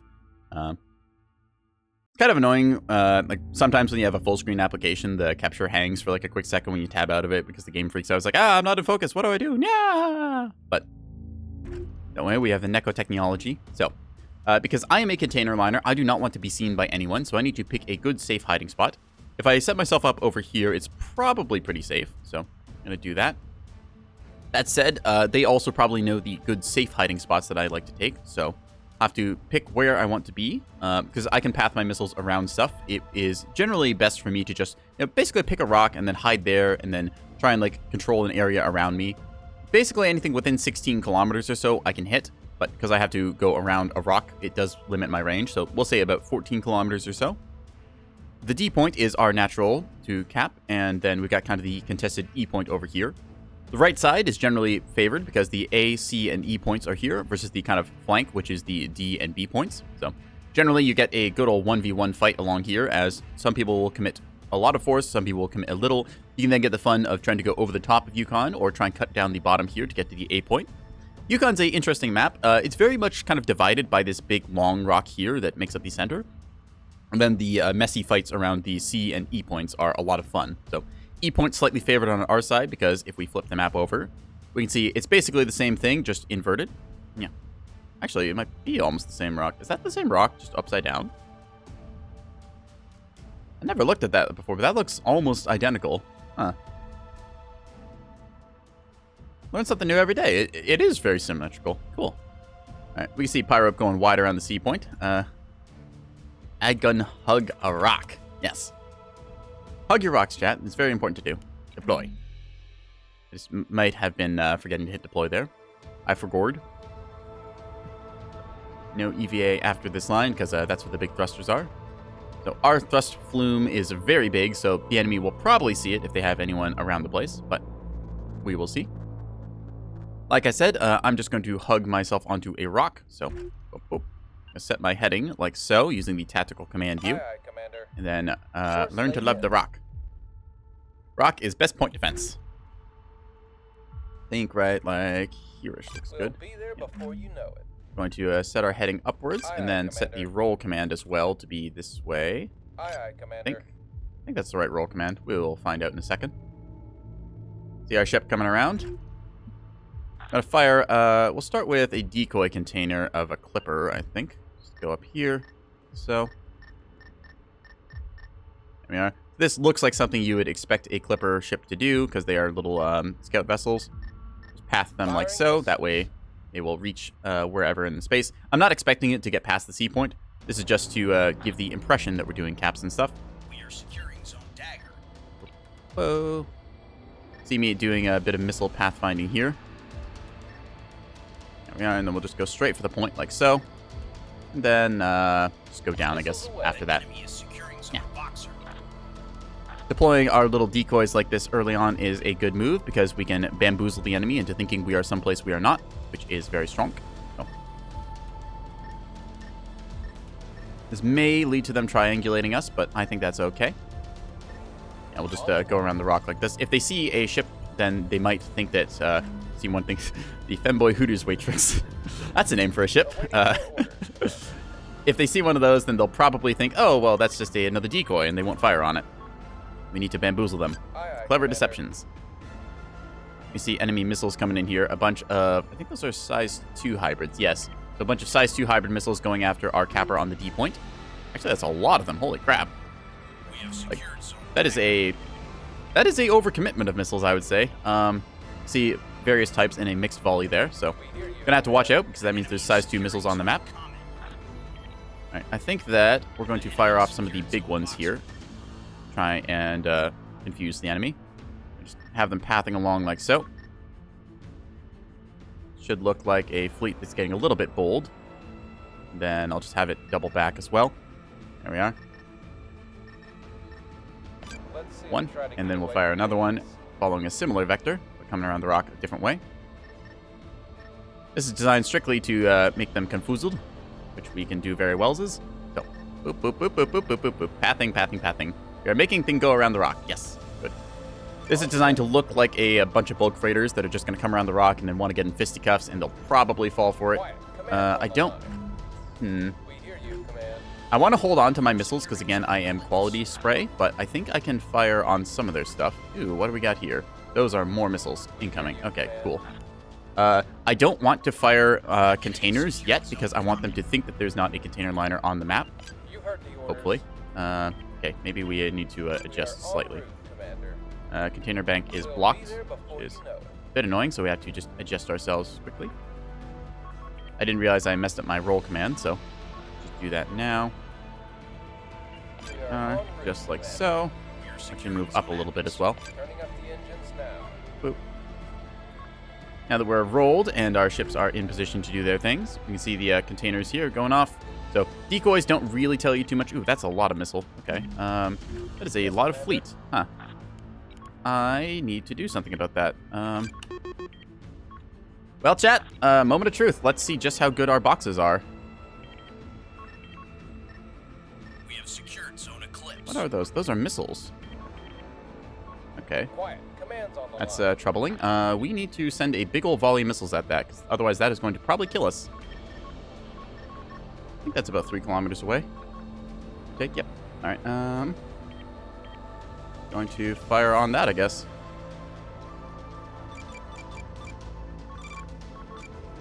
Missiles away. Fire for effect. You heard the orders. Course laid in. Just try and roll so we get a better angle. It's a whole bunch of sprinter corvettes, which is not good for us. We'll be We there need to before not you be know in it. sight of those, because if they see us, they will shoot us a lot, and that will hurt. Turning up the engines Yum. now. All right. XL boxes deployed. We're going to see if they attack us or not. Looks like they're just going after our other stuff. So, yeah. The jig is going to be up here because they can't actually block the EO boxes, but they might be able to. Now they're going to try. So we're going to shed a whole bunch of decoys, and hopefully that will work. A bunch of anti-missile missiles being fired now. Or this might be offensives. Nope, those are anti-missiles, so yeah.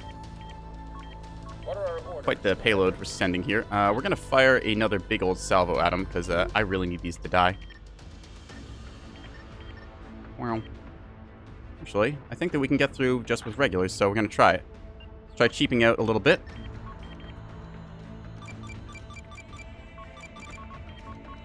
Firing missiles. Firing what we got.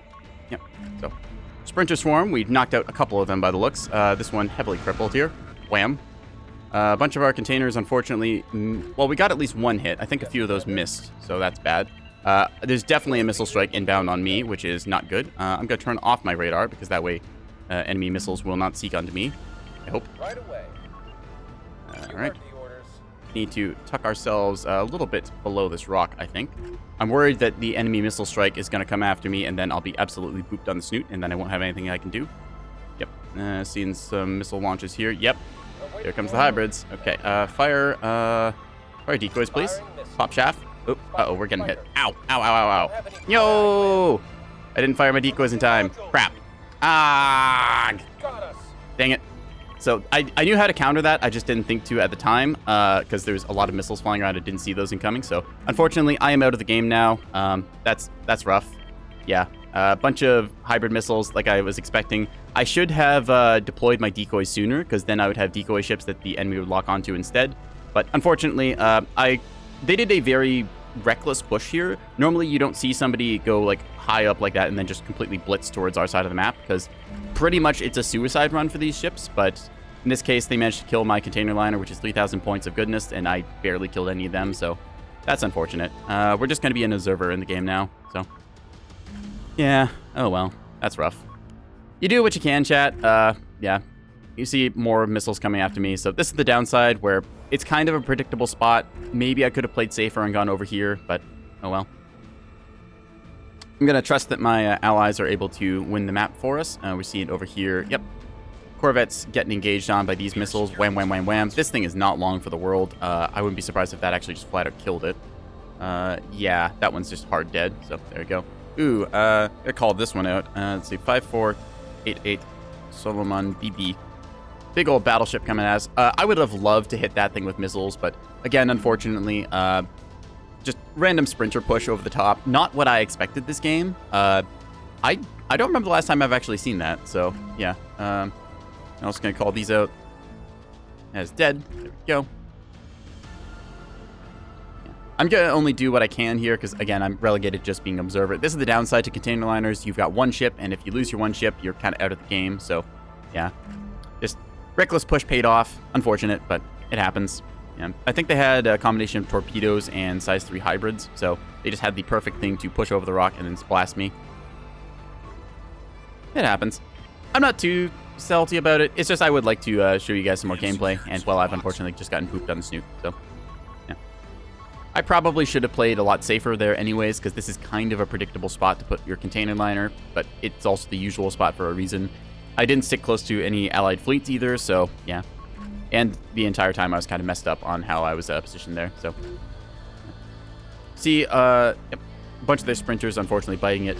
This is part of the problem with light ships being very, very good. Light ships like this, I can technically counter them, but it means that you have to account for how fast they're going to move, and the fact you can kind of just recklessly push and then get a huge amount of value.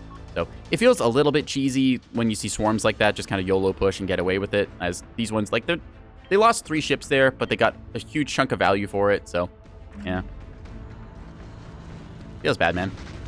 Oh well.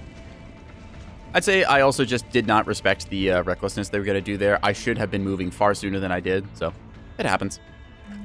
See Spadicy over here with another, yep, we got a 250mm bulk freighter. Going to probably go over here and absolutely shred through this sprinter, so. Well, I guess I ended up shoutcasting today after all, so running theme. See the sprinter here just absolutely getting peppered, although, again, small target, moving very fast, hard to hit, surviving ridiculously long, all things considered.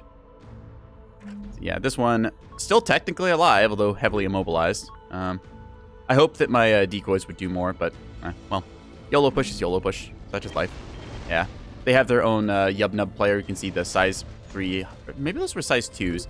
Either way, a whole bunch of missiles on their side, just quickly finding us out. We were done in by like a couple size 3s, I think from maybe their Yub-Nub player, maybe not. Could have been from the Corvettes, either way. Yeah.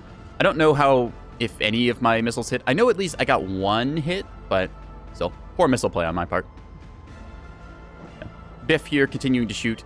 Again, kind of showing just the ridiculousness of the fact that this thing is still alive, taking fire from 2 bulk freighters, mass drivers, all this other stuff, and that you can kind of just, you know, face roll into the enemy without really big consequences like that.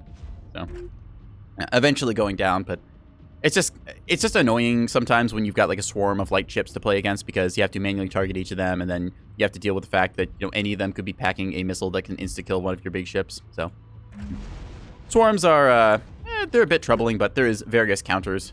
So, it's just something that I should have thought about ahead of time and properly counterplayed.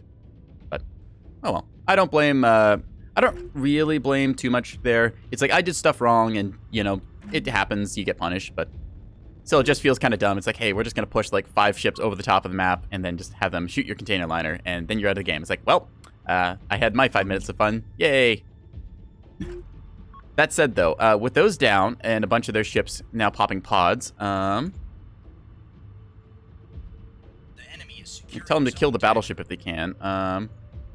It was over the top of the sort of spine here on Yukon. Now, because they did spend a lot of their resources to push up here, and a bunch of their missiles got expended, we still have a bunch of our ships in the game. So if we take a look around, we've lost tugs, and we've lost shuttles, maybe a, like, feeder here.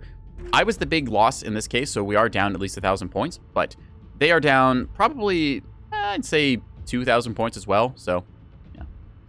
See, a pair of heavy cruisers and a Solomon, so this is starting to sound kind of like last game. Axford pair along with a big old battleship, so gonna have to get some caps, but that said, we are controlling, unfortunately, they're getting B back, so that is a problem. We see one of the ships here got missile struck. Enemy missile player played a little bit safer, probably hid on, like, underside of this rock.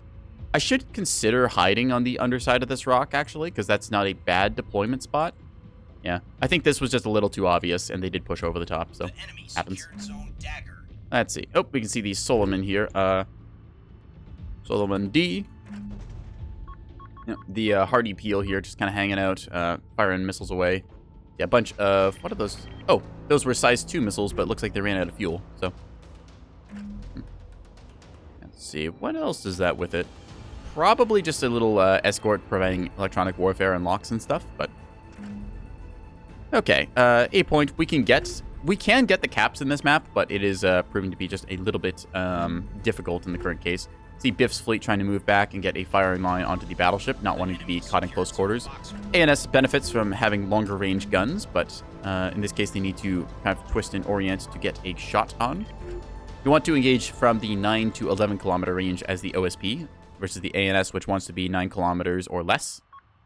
Well, it's actually kind of funny, the range brackets, because the ANS wants to be at like 6.6 to 9 kilometers versus the OSP, which wants to be 9.1 to 11.5 kilometers, I believe, or 11.25. It's just to do with the fire control lock radars and how to effectively use your stuff to basically be in the range where you can get a lock and the enemy can't. So it's kind of a weird, like, ANS is, they're best at the sort of mid-range versus OSP, which seems to benefit most at the close or far ranges. So it's a very interesting game there. Spyglass frigate marked somewhere. Can't see it though, unfortunately. Brains is life podding here, so some mine containers going onto the A point as they try and push up and cap it. Not sure what is locking you. Ooh, okay, there's a nasty surprise package. I don't think that's a spyglass frigate. I think that's an Axford. Thor 790 Axford. Yeah, we're seeing a bunch of missiles flying off here. I'm wondering what has the size 2 hybrids. So yeah, we're seeing a bunch of Axford heavy cruiser fire coming in now. So unfortunately, yep, initiative falling to the OSP team. If I had my missiles and I was still in the game, I could definitely do something about this. Like if we look at my container banks here, I've got pretty much full banks of containers. Let's actually take a look how many I had left. Yeah, I fired like 1 volley that game. Actually, I fired 2 volleys, so. Yeah, I fired 2 volleys of missiles, and that was it. I wasn't even able to kill my targets, so, oh well, oops. Might be. Yeah. Seems like the ANS side is a little bit stronger in the current lobby, so. Testing the A point as they have a sprinter here. Completely naked by the looks of it, so probably just a little spout.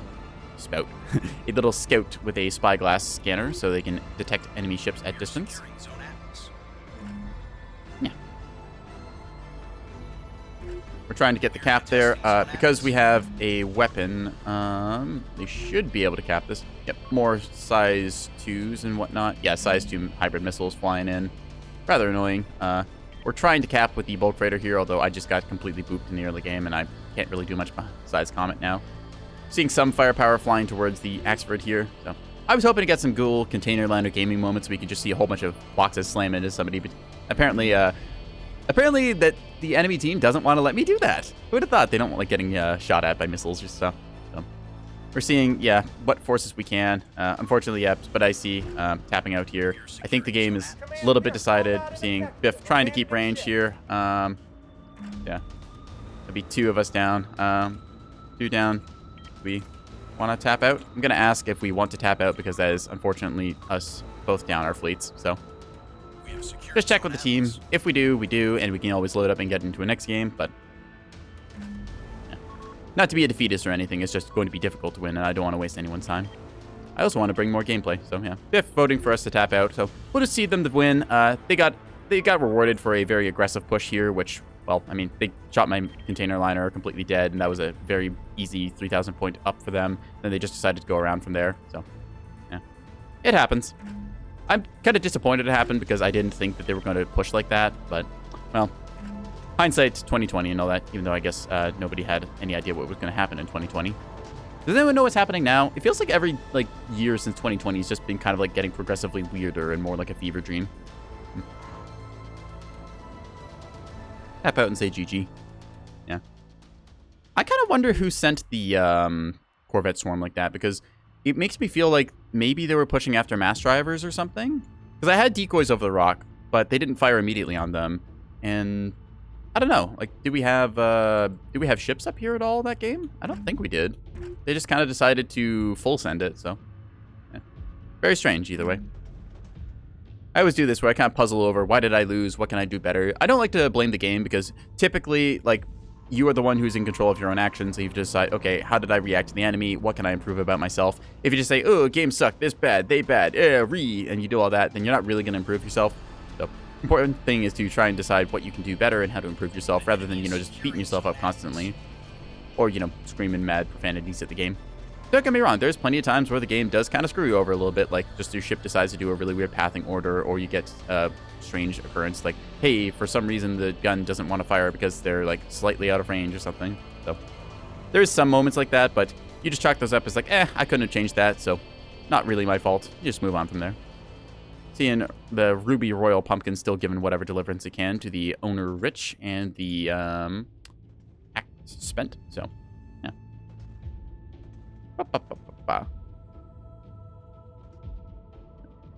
This is kind of like intel pairing here as well, trying to spend whatever fire it can into the act spent. I think the, Ruby Fleet is just disengaging from the battle space by the looks of it, so shouldn't be long now.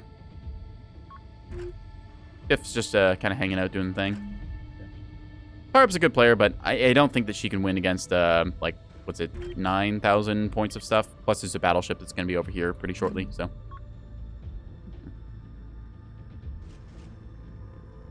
I'll just turn on the cinematics and watch some of the shells fly. Woo! Click, clack, bang, bang of the OSP casemates. Yep, there's that battleship I was talking about. So.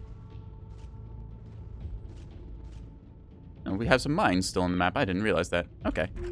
Either way, battleship coming into bear here. This should be over pretty quick. I think this, yeah. Yeah, seeing the battleship, she's like, yep, not going to win this anymore. I've traded my fire. Good game. So. We'll get into another one, chat, and hopefully we won't get knocked out in the first 5 minutes, but let's take a look. So, yep, battleship going in, doing its work. Pair of Axfords again. Ready with the, that's interesting. So they were playing the kind of Yub Nub style I was, but they've got a pair of missile frigates instead, so, yeah.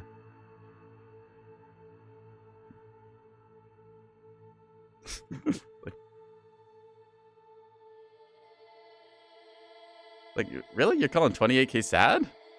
Like, kind of rude. I mean, I got knocked out in the first, like, 5 seconds of the game here. Like, full 28k. You're like, oh, sad missile damage. Like, come on. Really?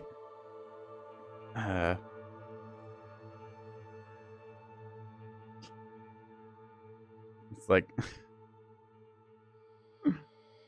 yeah,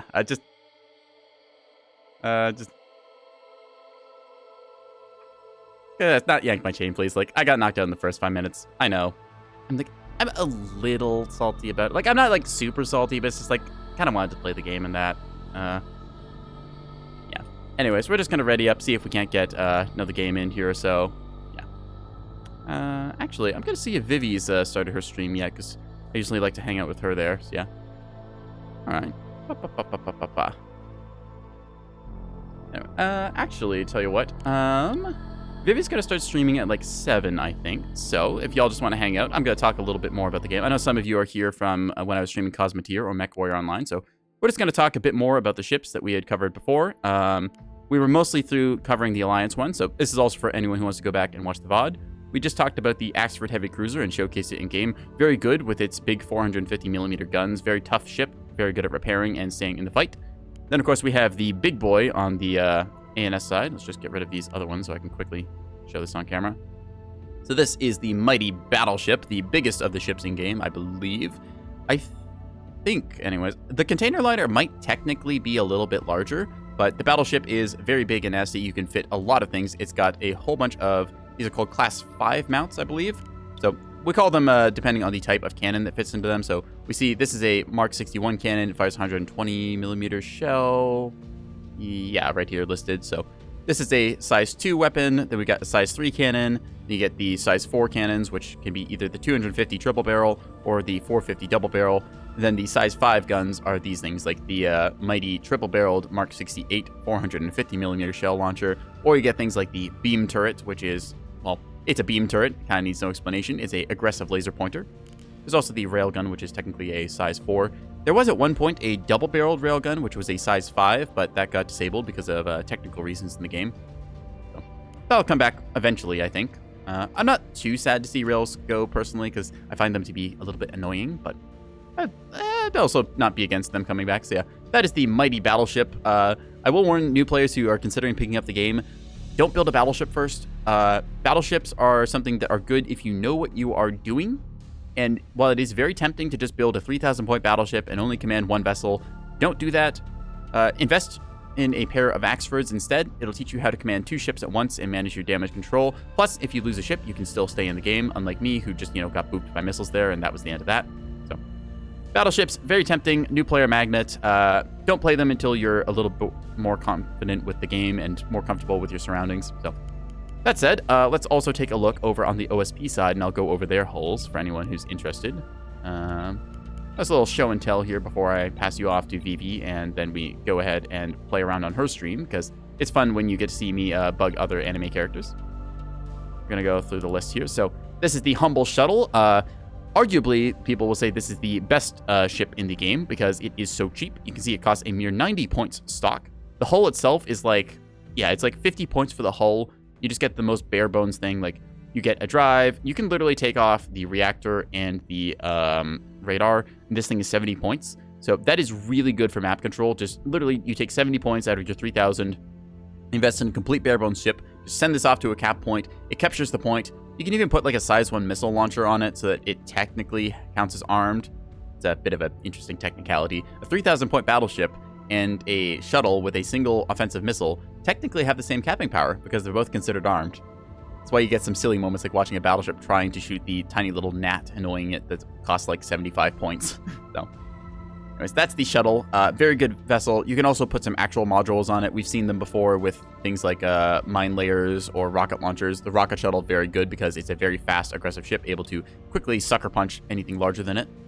That said, we'll go on to the Tug here. Tug, very versatile hull, although it does have the caveat of the top being very easy to mask because this little tower gets in the way of your systems. Got a nice little spinal mount, which you can put a bunch of stuff on. This is kind of like the frigate of the OSP faction. Very versatile and effective at its job. It's got a big reactor, so you can put a bunch of power into there. It's got various compartments you can fill with stuffs. Yeah, very versatile, very useful. Tug Swarm, which is when you bring like 9 or 10 of these things, is very annoying to play against because you basically have 9 targets you have to manage, and the person commanding the Tug Swarm, they just command the lead ship of the swarm, and they just tell, hey, everyone shoot that one and jam it, and fire missiles and stuff. So, Tug Swarm is luckily getting nerfed, though, so it's a little less annoying to play against. Hi, Dweeb. Hey, Vivi. I was about to pass my viewers off to you once you started streaming. How you doing? You're just talking about the various hulls, kind of going through the OSP side, because we were covering them between games. So, yeah, that's the tugboat hull. Next, we've got the Mighty Cargo Feeder. It's big and heavily armored. It's getting even more heavily armored in an upcoming patch. It's currently got, I think it has 40 centimeters somewhere. Let's see. Yeah, 40 centimeter armor thickness in that, so component DR of 20%, so not the toughest, but it's got a lot of armor. I think it's going up to like 50 centimeters if the test branch is anything to go off of. Don't quote me on that number. It's still subject to change, but yeah. This is nice because you can fit a big old gun in the nose of it. Currently, we've got a 450 millimeter casemate that you can fit in it, but that's getting upgraded to a 600 millimeter shell on the test server. So that's a lot of fun because it's basically the biggest lobbing, like high explosive gun in the game. And I'm really looking forward to doing that. You can also run them in a brawler style with a plasma instead. Where is the plasma? Yeah, plasma is one of the unique OSP weapons. It basically fires a can of magnetically charged gas, which I guess that's just plasma. I'm not exactly sure what the exact difference between like plasma and like energized gas is, but either way, it fires plasma, it's purple, it cooks off armor, and then allows smaller guns like the mighty T-30 turrets, wherever those went. Yeah, lets you peck away at big ships with small guns that would normally not be able to get through the armor, so little brawler fleets like that are a lot of fun. As we discussed before, we have, of course, the Ocello here. This is the old Axford, according to the lore, so decommissioned, and in my personal opinion, I think that the Ocello is a little bit better with some of its mountings and stuff, but that's just my opinion. You can kind of think of this like a cross between the light and heavy cruisers on the Alliance side, and it's pretty good at what it does. This is some of the best point defense you'll find on the OSP side, because, of course, they are not technically a military. They're more just a, loose band of pirates, merchants, and others who have kind of banded together and decided we want none of this ANS stuff, so they make do with what they got. In this case, they got a bunch of old Alliance tech on this thing, so I like the Ocello a lot. It is a good enough ship. You can run a pair of them, but that feels a bit like a waste. I know some people like running double Axford, myself included. Double Ocello is a similar tune on OSP side, but I feel you're missing out on some of the OSP's real goodness in that case, because shuttles, tugs, and other stuff is very good. Oftentimes, you'll see this as the command ship of a fleet, kind of the centerpiece that everything revolves around because it provides great point defense, great radar, and just overall is a center staple of fleets. So would recommend having these. And then, of course, we have the mighty bulk freighters. So, bulk freighters are kind of cool. Container liners, too. Each of these hulls is kind of unique. So, all the hulls we showcased up until now are pretty much the same. So, if we take a look and duplicate this, you might notice that it looks kind of similar. Now it's duplicated again. Oh, that looks a little different. Let's duplicate it again. Oh, that looks very different. There's a mishmash of front, middle, and back sections, so pretty much no two bulk freighters are ever going to be the same. Like, you could just duplicate a whole bunch of them and get completely different ships. The mounts are more or less the same, although they change their position slightly. Like, we'll see the angle here being like at a 45 degrees versus like, that's the container liner. Versus this one is like a straight up 90 or 0 degree angle. So yeah.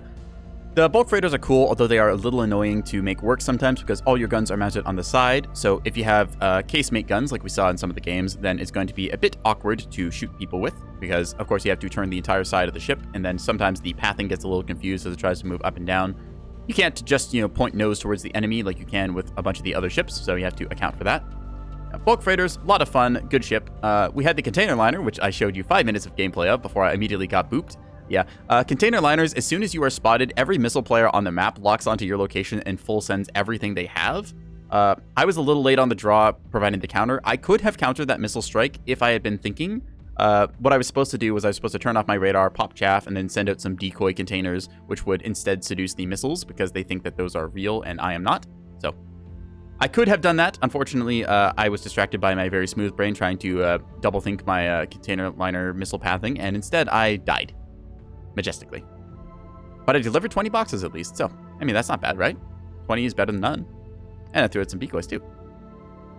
Yeah, so that's the OSP side. They've got a bunch of fun hulls to work with. I kind of feel like, I don't know, I play both factions. I know there's some diehard faction purists, like people who only play ANS or only play as OSP, and I respect each of them having their preferred faction. I think that both of them are good. That said, I do kind of favor the OSP because a couple of their tools are still sort of newer to the game, and they feel a little more interesting. Like, the long-range search radars, I really like. Super cheap shuttles, I can understand just, like, how valuable a 70-point shuttle is to go and cap a point.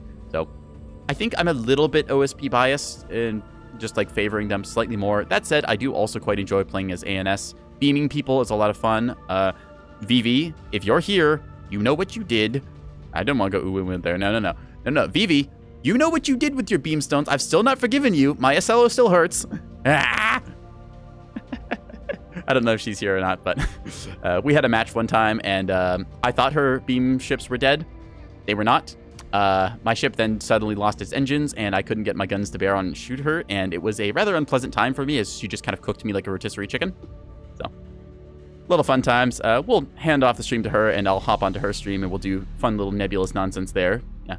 I've kind of been doing the stream slot here because she had to push back her normal streams, and yeah, we kind of work together to fill in the Wednesday Nebulous nonsense. All right.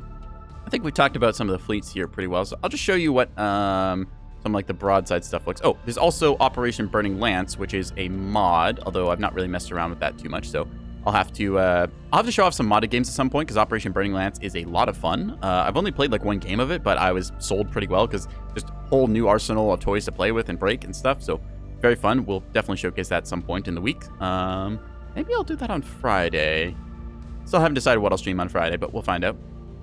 Yeah, you can see some good fleets here. Like, let's take a look, and I'll show you what a built-up OSP faction fleet looks like. So you can see we've got our little search combo here, early warning radar, and the Bloodhound long-range track. This ship hangs out next to our big old bulk freighters, which, as I was describing before, we've got that broadside heavy damage, and on the backside we've got a couple missiles that we can launch off. These are just decoys to make people fooled into thinking I'm someplace I'm not, or just appearing larger.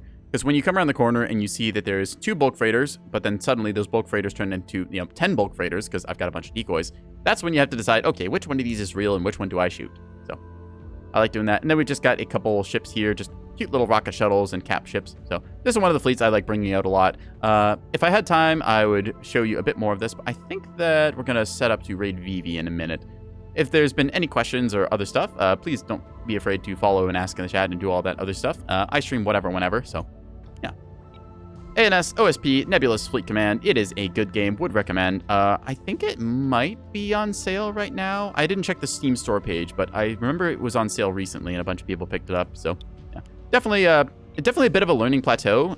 It takes a little bit to figure out what everything does and how the different parts fit together, but it also gets very addictive once you start brainstorming ideas and thinking, oh, I'll make a ship that does this, and I'll make a fleet that has this in it, and I'll add these parts and make my missiles do these things. And yeah, I've sunk, I think it's like 800 hours into this game, and I would recommend it. Yeah. That's what I gotta say. All right. I think I've talked about pretty much everything I could talk about. Not really sure if there's much more to say. Oh yes, EWAR, what's this? This was a meme fleet I put together at one point just to see how many blanket jammers I could put on a ship, and it's something to be on the receiving end of. Your entire screen just turns like red with dots, and it's like, oh, I can't see anything through this. So maybe I'll show that off at some point. But anyways, I think that's where I'm going to wrap up the stream for now. Yeah, I'm going to pass you off to Vivi, and we'll keep going there. So thank you, chat. You've been lovely. Let's go ahead and raid her. Yeah, she's a mad scientist cat and calls me dweeb a lot for some reason. I don't entirely know why. It just kind of started happening, and I've been unable to stop it. So, yep. Anyways, just everyone ready up into the old raid. You'll get some tuna points for this as well, and then we'll go kind of be internet gremlins together. Yeah. Thank you for tuning in, chat. Let's go be, well, gremlins.